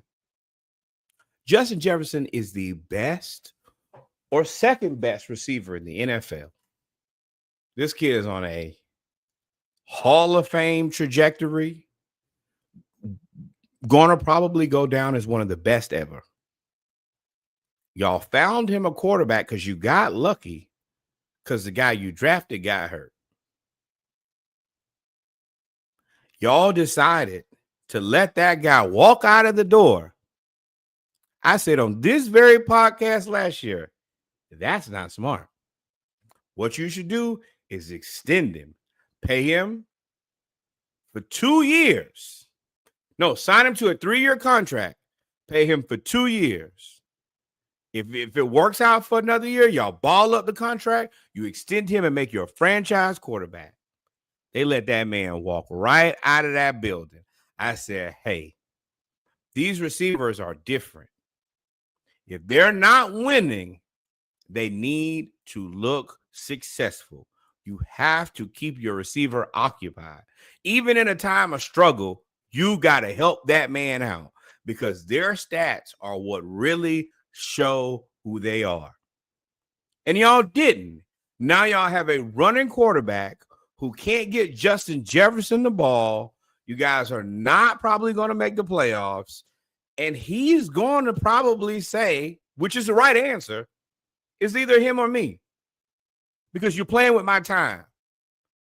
I am what I probably believe to be in my peak. And this is NFL. So what does that mean? Not for long. And you got this guy here who's young. He's never been a good passer of the ball. And you expect me to do what? Because I'm a world beater.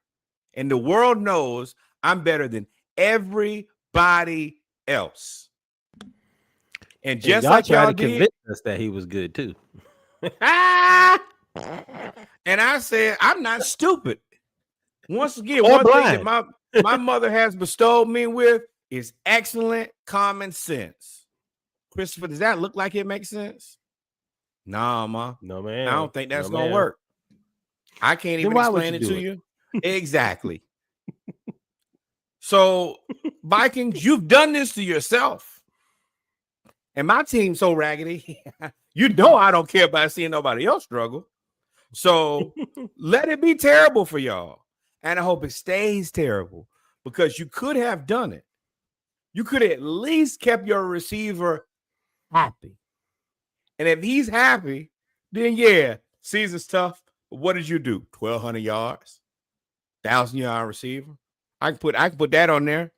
This season right here is the season I can throw in the bank. So when they look later, when it's time for me to get a gold jacket, that's what Mike Evans did. 1,000 yard, 1,000 yard, 1,000 yard, 1,000 yard. Just Jefferson. Would you take so Kevin O'Connell is rumored to be. There's a lot of mutual. Go ahead, shoot it. No. Shoot the scenario so we can. I'm about to tell you, there's a lot of mutual disillusion. So you got Mike McDaniels with the Dolphins, Matt LaFleur with the Packers, and you have old boy with the Bengals, and now you have Kevin O'Connell with the Vikings. Would you take Kevin O'Connell to be a head coach of the Atlanta Falcons?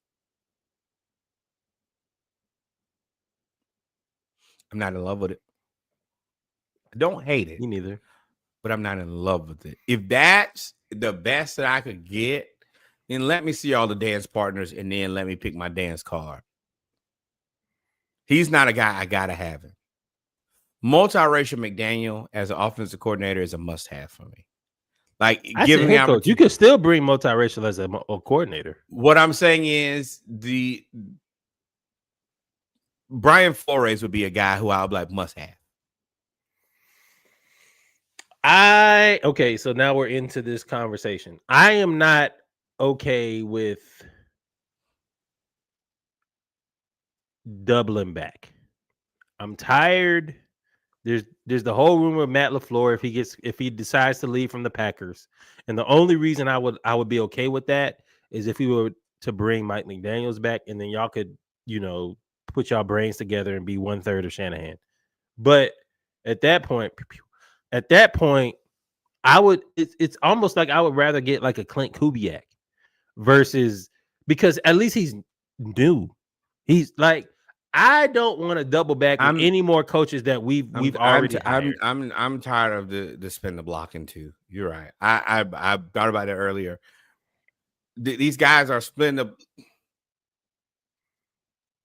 That girl is. You can spin the block on that girl because she's still available because she will always be available. You can spin the block on that coach because he's available and he'll always be available. It just is what it is. I hate to say it that way, but it is what it is. These people are always they're always ready. They always available. They always gonna answer the phone every time. We got to get out of that. You can't do the same thing and expect any different situation. And we love, and I'm guilty of it. I was wondering. I was like, how much truth are we about to tell tonight? She keep answering that phone. Hey, that's how we got Raheem. That's the reason we hired Raheem. Kept answering the phone. Hey, it's 2 a.m. Jesus help me, Lord. Bucks beat the Bills. The Bucks beat the Bills. The Bucks beat the Bills. I'm finna get in this right now. I'm sorry, I lied. The Bills beat the Bucks 44-22. I said it 3 times. You want me to send the Uber to you? That's really the answer. I want to Uber back home.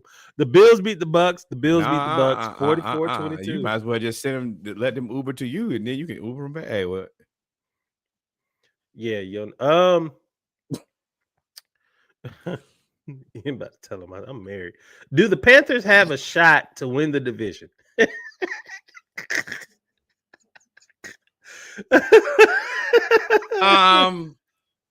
Panthers. I say that because the Bills beat the Bucks, and the Panthers are now 6-5. I think the Bucks are like 7-4, somewhere in there. Let me tell you, and they still got to play the Bucks twice.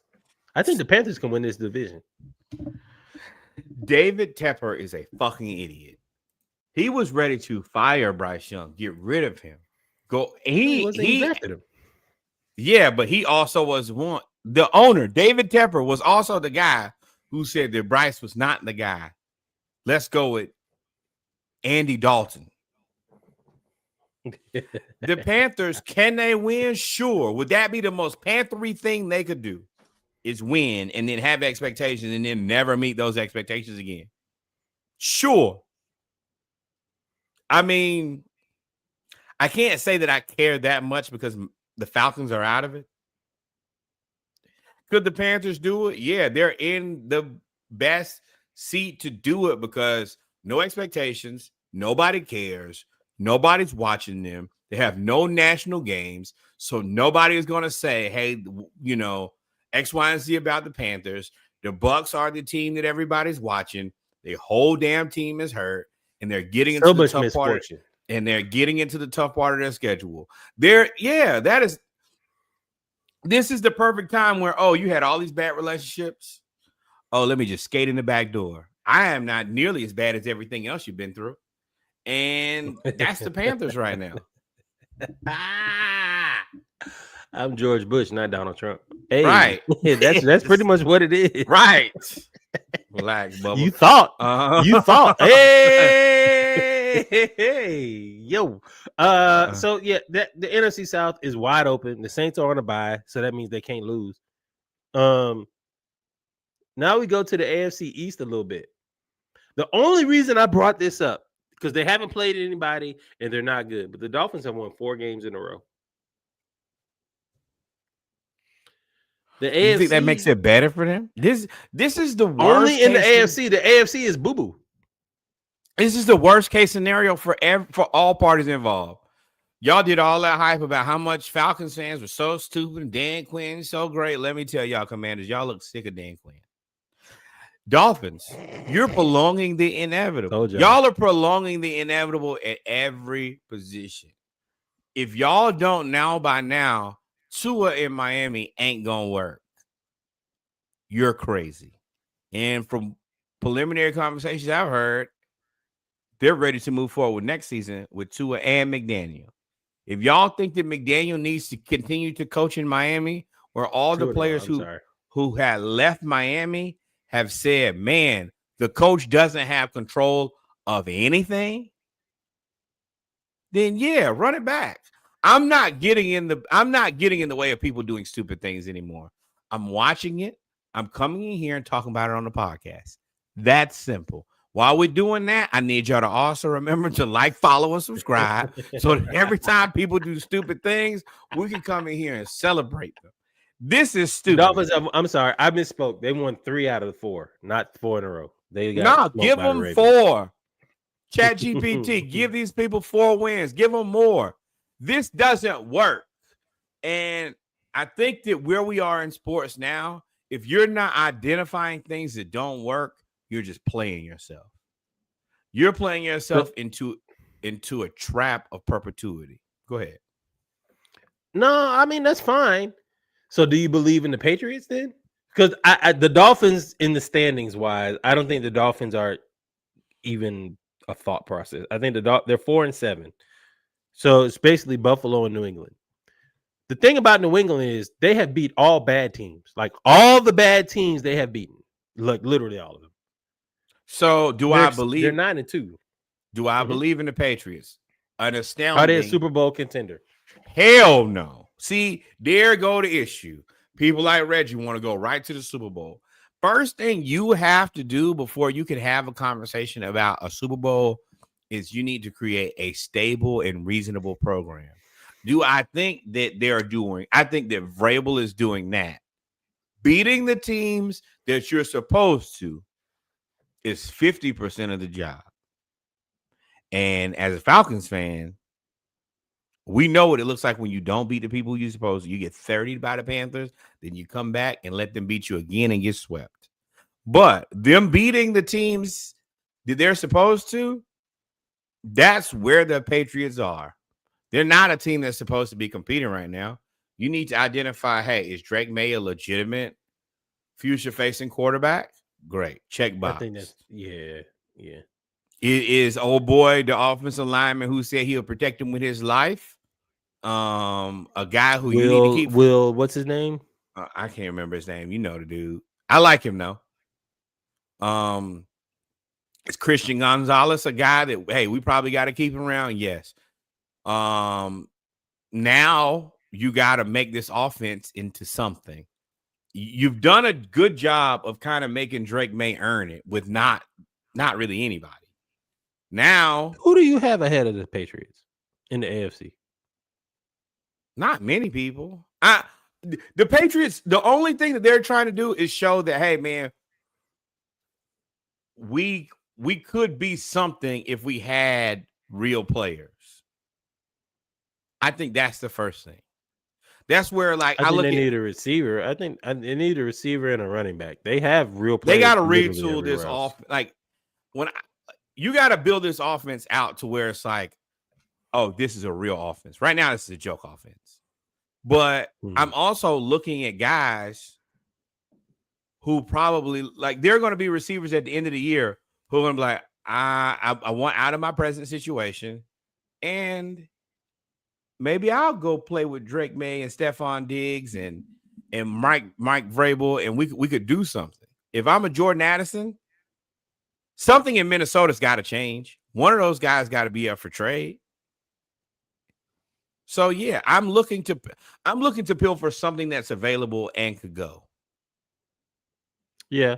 Yeah. What's old boy in Chicago, DJ Moore? Yeah.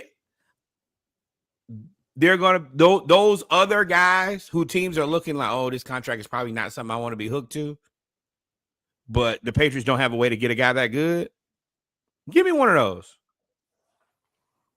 So I think that they're contenders only because the AFC North, and we can go there next. AFC North is mid at best. The AFC South outside of Indianapolis is mid at best. And then you have the Denver in the AFC West. We don't believe in the Chargers, and the Chiefs are 5-5. So I think that New England can make a run. I think everything is marrying together for them to be able to make a run. Who is the team in the AFC right now? Oh, the Broncos. But you don't love them. You're not like but they defense travels. They got defense. But you don't think they're or the Ravens. The Ravens are 5-5. They just beat the Browns. You can't tell me a 5-5 team is in the poster, like the poster child. Yes, you can, because they were 1-5. How many they won in a row? Am I right? Yeah, won 4 in a row. They were 1-5, and they were picked to win the division. That means the division is beyond awful. And Aaron Rodgers now has a broke wrist. So that AFC North, you had and the Bengals, even though Joe Burrow comes back next week, the Bengals aren't good. So you the Baltimore Ravens could get healthy, although Lamar had a rough game. Lamar don't look like Lamar. That Long story short. I don't care though. I told y'all that y'all should have fixed this shit by now. Y'all didn't. So now he's not looking like himself. And see, that's the part. Y'all always expect him to look like himself. Sometimes he might need some help. That's the reason y'all need to elevate this wide receiver room. But y'all didn't. So now it is what it is. Let's look AFC East. I mean, I trust Buffalo more than I trust the Patriots. Real deal. Why? The Patriots beat them by 30. Regular season? Why do you the Buffalo Bills just benched their number 2 receiver? Sure. There are certain teams or their number 1 F. They got 1 A, B, C, D, E, and F. Or 2 A, B, C, D, E. They don't have really a number 1. They got 2 A through F. Also, I will tell you what I got. I got the Bills as the number 1 team in the AFC. I have the Colts as the number 2 team in the AFC. I'm probably have the Broncos and Ravens tied for 3rd. And I know that does not like track logically, but I can explain it if you want to hear it. Only because you don't have the Broncos. So yes, explain that for me. I got the Bills on just experience. When the rubber meets the road, playoff team, this team has experienced guys at every level, every position. And I think that Josh Allen is one of the top 4 quarterbacks in the NFL. Next, I got the Indianapolis Colts. Jonathan Taylor is playing out of his mind. He to me is the MVP, offensive player of the year, everything. And Shane Steichen is coaching well. Then you have the Broncos and the Ravens. The Ravens are more given because of their experience. Broncos because of Sean Payton. I think they're like a dog fall. So you added the Broncos. You didn't add the Broncos before. You might have missed it. I said, yeah, that was my 4. I mean, yeah. I think Baltimore is scary. Only because they've been able to cruise. They really haven't done that. My only thing is I know eventually Baltimore's offense is not going to be enough. I know it. You know what this looks like to me? This looks like to me that the Chiefs are going to squeak in as the number 6, 7 seed somehow, some way, and then they're going to make a run, and everybody going to be mad again and say everybody cheated. Because there's no clear – we don't believe in – I mean, we can run through it. We don't believe in the Chargers. They just got smoked by the Jaguars. Shout out to Mighty Joe. Chargers are an unfortunate situation, and y'all going to probably have to give that man ownership. Joe Alt is literally the Chargers or die. And when he's around, man, they are just he ultimately at the end of the day dictates how good Justin Herbert is. And it's that simple. Justin Herbert could be a top 5 quarterback with Joe Alt, or he could be under a bridge without Joe Alt. It's that simple. Sounds like Matt Ryan to me. To me, this looks like the new age. No. This looks like the new age Atlanta Falcons to me. I think the Chargers are going to be. I think they're going to have, and especially with Justin Herbert, he's going to have 2 opportunities. He's going to have 2 opportunities to win a Super Bowl. And I don't know when it's going to happen, but I see it. He's going to have 2 opportunities to win a Super Bowl. He's going to have Joe Alt, which is going to be, ironically, because of this team, is going to be his Julio Jones. And if Julio played, Matt Ryan was Hall of Fame. Right. And Joe Alt plays, they're good, but I And I don't I think the don't see him doing Chargers, I anything. think the Chargers should be happy with that. That's if you're telling me I'm gonna get 2 shots at a Super Bowl. Mm-hmm. It's not many teams that I see right now that I can say you got 2 shots at a Super Bowl. I don't think I don't think that. I mean, it's two, three: Yeah, San Francisco, Eagles, and the Chiefs. yeah. So if you tell me, all right, well, me and Joel, we'll have 2 chances to win a Super Bowl. Steelers don't got that. I'm not sure if the Bengals have that now. Well, they already had one, so they can retool and try to get a set, but they got to draft like 37 defensive picks, and I don't trust that the Bengals draft. I don't trust they have a bare bones recruiting squad because the whole franchise is so cheap. The Texans should have a run at the Super Bowl.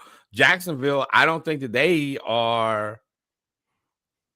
have a run in the Super Bowl in their belt. I don't think that the Raiders have one.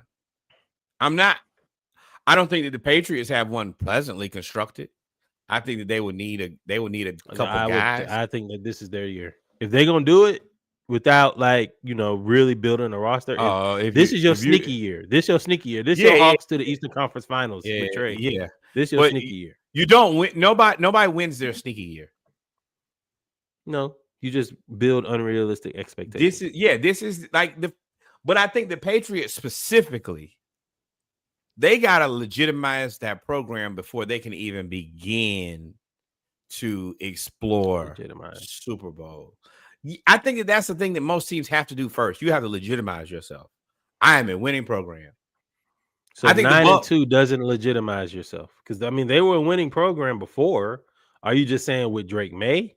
Now remember they didn't have a great coach. You gotta be able, like when I say you got to do that, you got to get into the conversation with where Buffalo and Cincinnati was, where we're or the Chiefs. Where every year it's gonna be us in the AFC Championship. It's gonna be 1 or 2, 3, 4 of us. It's gonna be us at the end. That's the first step you got to get to. If you're not there, then everything. That's a hell of a step. I don't think anybody. I mean, the Lions have made the NFC Championship once. The Raiders. I'm sorry, the 49ers have made it a couple times. Right. But outside of that, I mean, that's 6 out of 32 teams. Correct. I don't. To me, I think that if they're going to do it at 9. You're right. You normally don't win the year that you're supposed to shock everybody. I think the Eagles did it against the Patriots, but I think that if they're gonna do it, it's this year. Because eventually, like your luck runs out. Like you keep getting these 1 by 3, 1 by 3, 1 by 3, 1 by 3, and then eventually you get there. I'm like, damn, all my 1 by 3s is out. The Chiefs did that all the way to the Super Bowl. Mahomes. I try to tell people, don't compare yourself to Mahomes. Don't compare yourself to Brady. If you take them out of there, look at the others. Yeah. We're gonna run through a little bit. The Packers squeaked by the Giants. They not happy. It's a weird place to be. They're in the fell. I'm bringing it back. They're in the fell clutch. Honestly. The Packers are in the fell clutch. You should have. The Giants didn't have Cam Scatterboo. They didn't have Jackson Dart. They fired Brian Daboll, and y'all won by 7. I don't think that they're necessarily in the fell clutch as much as this is where we have we got to come out of this, and I think that it's really good for teams to have a tough road to go because if you get out of this and you get these struggle wins, then you learn how to win and win differently. And if you can learn how to win differently, then every week, hey, that's what the Chiefs did. Oh, well, if the wide receiver don't got it, then the running back got it, or Mahomes got it. And if you can do that, then you're suited for whatever happens. It's really just what they figure out in the next 4 or 5 weeks. They could go either way for me. I think at this point, hopefully they draw the NFC South champion. even though they just lost to the Panthers. So they lost to the Panthers last week. So at home.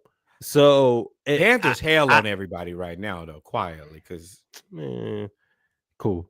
I, I think they're taking advantage of bad situations, but I feel like the Packers are the most underperforming, underachieving team this year.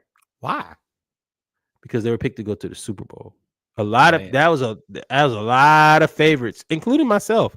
I Who don't do know you about love Super over Bowl, there? but I was like, hey, Who do you like? Who do you love on this team? I like the scheme that they ran.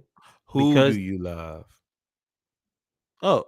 Jordan Love. But they didn't have Mike at the first, but Jordan Love, and I like the defense. I like most of the defensive players. I like Javon Bullard. I mean, no UGA, but like Javon Bullard, Quay Walker. I liked old boy from Michigan, Rashawn Gary. I liked him too. Offense ain't built. The line Offense is not ready, and that's so the offense is built for the scheme that they run. They run short, quick passes. Right, you'll never see Jordan Love throw for 400 yards again if he did it already. But they just don't have anybody to like separate themselves and stand out. See, Supposed to be this is a Christian Watson, team. but he can't stay healthy. This is also a team where I look at a guy like T. Higgins. Do wonders. I need a guy, and Cincinnati, you probably need two guys. You want Dobbs and somebody else? I'll trade you. So at Cincinnati, I got to rebuild this team. I need more bodies than just guys. So yeah, if you can give me two guys that are probably never going to be as good as T. Higgins, but can be tertiary pass catchers for whatever, then I'll give you one or give me a draft pick. But T. Higgins right now makes the Packers infinitely more legitimate because you have a wide receiver one, and then the guys around him can kind of live within their means. That's the part where I'm saying the same way I look at the Patriots.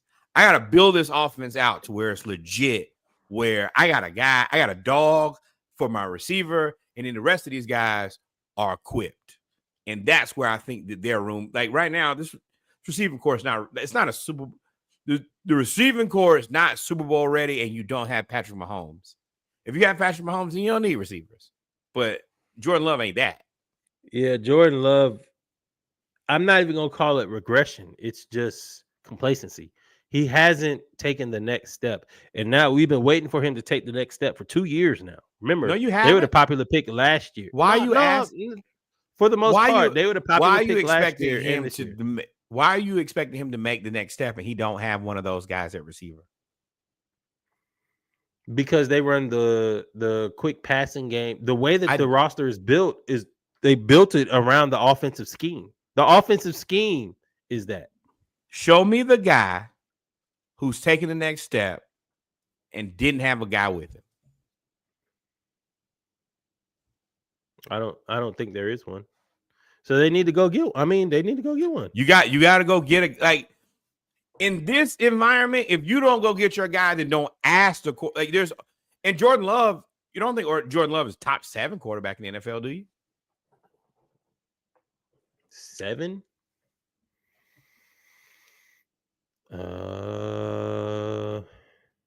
And look at that. Not that this guy, year. That before got 2 guys. That got before and CD. I can't believe y'all let that happen. Before the season started, how they both miss? You would say Dak, Mahomes, Josh Allen, Lamar Jackson, maybe Justin Herbert. Sure, I think Justin Herbert is a fan favorite. Goff? Yeah, you guys say Jared Goff's a better Baker and Baker. I would say Jared Goff only because the Lions are better than the Packers. So that's 7. So maybe 8. So he's top 10. You would think with a top 10 quarterback, a top 5, a top 10 running back, a top 10 pass rush, you kind of need a shutdown corner. You would think that y'all would be. They're built like. I think next year is their year. This year, the new Cowboys. No, hell no, because the Cowboys next year, every year. But you haven't given Jordan Love that level of guy. As much as I like the guys as a group, you're giving him one.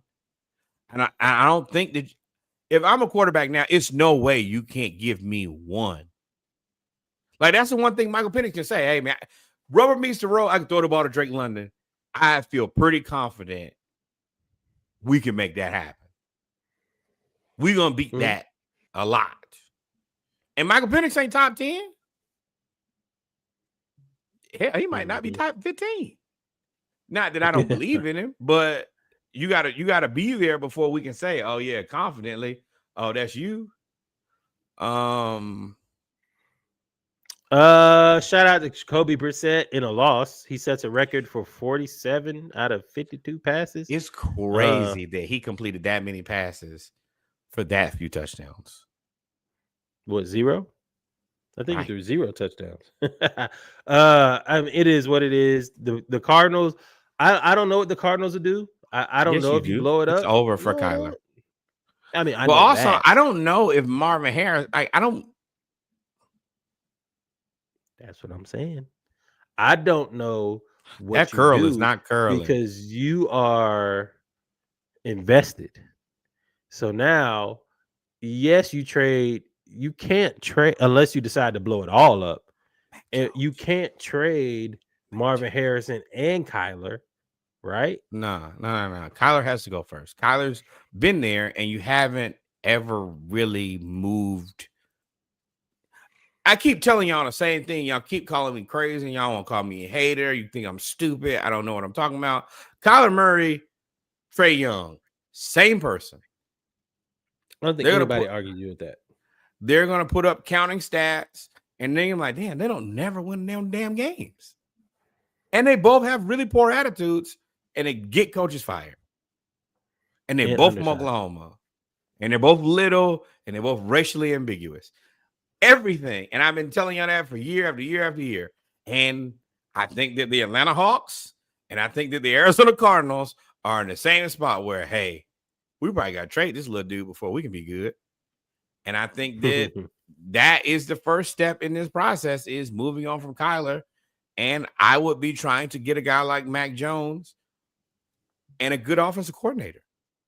Mac Jones. I was going to say Mac Jones is going to end up being somebody's he's finna get bridge quarterback. He's about to give you a 4-year, $100 and whatever million contract to be a bridge quarterback, and then he's gonna ride off into the sunset. And he's not going to be nearly as good when he leaves San Francisco because San Francisco is the kingmaker. But you got to roll the dice because he could very well be. Oh, why not one kingmaker to another? Stafford wins the Super Bowl. He retires. Oh, no. They can't let that happen. They cannot. Now, I'm going to tell y'all. Just like I told you. Right over there to McVay. Wait. All right, let me tell y'all. Certain things that can't happen. Like, I would never trade to San Antonio. You better not let Mac Jones get over to L.A. with what he knows from Kyle Shanahan. Oh, you're going to lose. You're going to lose. It's going to be frustrated. And then they got Puka Nacua. He's going to find some more guys who y'all never heard of at BYU and be like, hey, kid, you want to play football? Yeah, I'll be good. You got about 4 of them now. Yeah, exactly. Exactly. Now, Steelers, y'all need to probably try to shoot for Mac Jones. Steelers, Mac Jones, don't take your ass to New York. I don't care what they offer you. Do not go to the Jets. I think that Mac Jones probably also understand that I got to go into a place that gives me the best chance to be successful because it's a combination. You got Breece Hall. It's the Jets. Get away from that, bro. I tell y'all all the time, organizational success is top to bottom. Get you to a place that's safe. You get to the Rams with McVay, he gonna tell you in your ear what to do, and you do that. It's the same thing that's happening in San Francisco right now. That's the reason Brock Purdy getting paid all that money, and Mac Jones looks just like Brock Purdy. Yep. All right. So the Texans beat the Titans. No CJ. Cool. It is what it is. Let's get to Spitgate. Jamar Chase spits on Ramsey. Jalen Ramsey, and then lies and said he didn't do it. Just like the cop from Texas A&M, we have all these 8K cameras, and you lied and said you didn't get spit on them, and now you are suspended for a game, which I think was bullshit because now he gets to come back right when Joe Burrow comes back on the 27th. Can they afford a gimme loss? That's my question. In this division, yeah. But can the Bengals can afford a throwaway loss? Let me look at it. Hell no. They go to 3-8. It's over. The Bengals are 3-8. They're 3-7. Oh, I thought they were 4-7. No. Well, no, they can't. But let me know. Jamar Chase, bro. I don't know what's happening with this new generation, and I know I'm up myself, but it's fine. I don't know this whole spitting on folks. About the third or fourth one I seen this year. Spitting on people. Like when I came up, like spitting on you was like the worst thing you like. That was immediate fade. Like didn't matter where we were, who you were, what you had on you. Like that was immediate. See me right now. Like it ain't really no announcement. The spit, you spit, bow, face, hit you in the face every time. I can't like Jamar Chase, bro. This how you know you good. That boy put the spotlight on him. This how you know you good. Oh, no. Because nobody else would tolerate that. And Jalen Ramsey, I thought, I mean, you a good guy. You would have been able to get me off of him, bro. You spit on me, you won't be able to get me off of you. Ain't not one person. One person ain't gonna hold me back. No. These haters can't hold me back. I think that Aaron Rodgers broken left wrist too. I actually don't think that one game is enough. I think that needs to be a 2-game suspension every time. I'm also old enough to say that I'm not going to sit here and say, where did you young people get it from? I remember when Bill Romanowski did it. We said, oh, this is nasty. And you got to kick him. It should have kicked him in his throat. I hate Bill. I hate him to this day because he big racist. Yeah. I hate him to this day. And that's the reason that I really am not cool with that spitting thing, because that comes with so many different, like that's a different level of degrading to a man. And I think that also you're putting, like, Ramsey basically was forced to sacrifice the second half of the game. Like, you can't spit on me. I have to punch this man in the face. That's what he said too. He said it's out the window now. Ain't even no worried about what the rest of the game is. It could have been 0-0 in overtime. Whatever the fine is, and as a team, y'all have to say, bro, no. I bring men onto this team that if they get spit on, they hurt people. And if you're not bringing those type of guys into your football program, your football program soft as hell.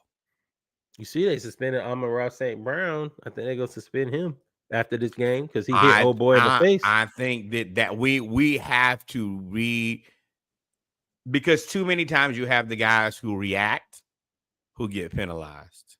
But in order for you to fix this problem, you have to make the initiator, you have to penalize the initiator in a way where I can't afford to do this. So it can't be one game. It's got to be 2 games. Or if you punch somebody and they get put out for, I can't play the second half. Cool. You don't play for 2 or 3 games. Because otherwise, especially with as important as games are now, if I could catch you and get you out of this game, it may benefit me, even if I don't play the next game. If I can get you out of this game, just steal us 1 game or get us to the playoffs, I am going to play the odds here. If I got to get you out of this game so that we can get to the playoffs, and then maybe I sit out the next one, but we got locked for the playoffs. So yeah, you got to make it so expensive and so difficult and so taxing that I won't do this because it'll cost me too much. I agree. You got to make an example out of them. But I think Baltimore is the favorite to win this division just because everybody else is so terrible. It is so bad in that division, and as No, not bad the as the AFC NFC South North. is, The best you conference of about to go. football. You going to the same place I'm going. As bad as the NFC South is, I told y'all the AFC North was not going to be good this year, and y'all didn't believe me. I said Joe Burrow's gonna get hurt. I said, hey, Aaron Rodgers and Arthur Smith really ain't the marriage that y'all think it is. I said Cleveland is Cleveland. And I said Baltimore. I was like, you only got Baltimore to rely on, and then everybody got hurt. Well, but y'all think I'm a homer. No, man. We do the same thing with Baltimore every year, and we play this game of, oh man, they're just gonna get it. They're gonna figure it out, and you're not saying it every year. I say their offense is not built to be successful long term, and then they can't score any points when they need them, and then it's like, yeah, can Derrick Henry run over people when it's easy? Sure. That's great until what? It ain't. And then you let somebody like Patrick Mahomes with somebody they found at a Meineke get it done. You want to know why? Because they find 7 of them. Yeah. But y'all won't go out there with Zay Flowers and be like, oh, well, it don't work. But ladies and gentlemen, we've come to the end of episode 207 of the Splashcast. I'm tired. Everything that I was hype on with the vibes has worn off. I feel like Kevin Gates. I'll get tired, and the reason I don't get tired, I got about an hour before I get tired. But because let's be real here, my team's is all toast. Gators. Hey Lane. Oh, quick story here for y'all. We want to update y'all. Lane has been given an ultimatum that he has to pick where he will be by the yeah. What the hell, Minnesota, Mississippi? What the hell are you doing? Y'all are Ole Miss. Y'all ain't been really good since ever. Archie Manning. That's before they allow blacks to play. So you know how we feel about that. So at this point, y'all have the guy. Yo, this is like the woman who this is like when you're in a relationship and you already have a side chick. She's like, well, if you don't get home by midnight, I had no interest to come home by midnight. When I get home, I'll be there. And if you got a problem with it, I ain't gotta come there anyway. This is the if you don't want me, don't talk to me. Like y'all are so like, bro, this is like when she comes home and says, hey, we need to talk, and you say, fine, it's over. Like, what do you mean it's over? We just needed to talk. I just wanted to talk. You decided to end the relationship. I don't negotiate with terrorists, and I was probably already moving stuff to the new girl house anyway. Ooh, Steve Sarkisian has to go. In 3 games against Georgia, he has yet to run a screen or draw against one of the more active defensive fronts in America. Steve Sarkisian has no creativity. Let me tell you, as an Atlanta Falcons fan, I beg to differ. Also, Steve Sarkisian, we apologize as Falcons fans. I thought you was just a terrible coordinator, and then we tried to make you run Shanahan's offensive playbook, and that wasn't fair. Sarkisian, Florida. We ain't got Arch. But with that being said, overall, really appreciate you guys. And if you gotta fire him, we'll be a lot less upset. We saw 5 interceptions. We'd rather see wins than anything else.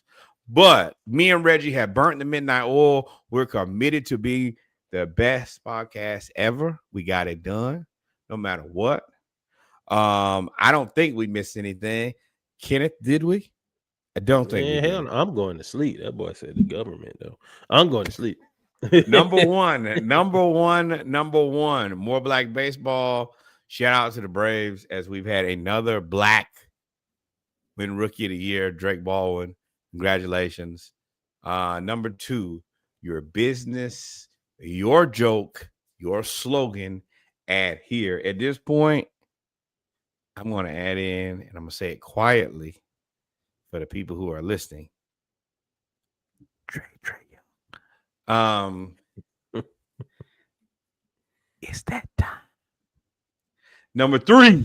The historically black college university you went to, your uncle, your auntie, the cousin, the person you used to laugh geeky in the back of church, send some money over there. The historically black college university in your neighborhood, when you go for homecoming, step shows, to be around your people, send some money over there. The historically black college university that's better than all of the rest of them. The Hampton University, we only ask for $18.68 on behalf of the year that the university was founded. Please send the money over there, become a part of the blue and white team, all of that. Do that, support black people. Release the Epstein files. Outside of that, adios, mi amigos. God is love. We out this day. Peace. Love y'all. Hey. Fire right here.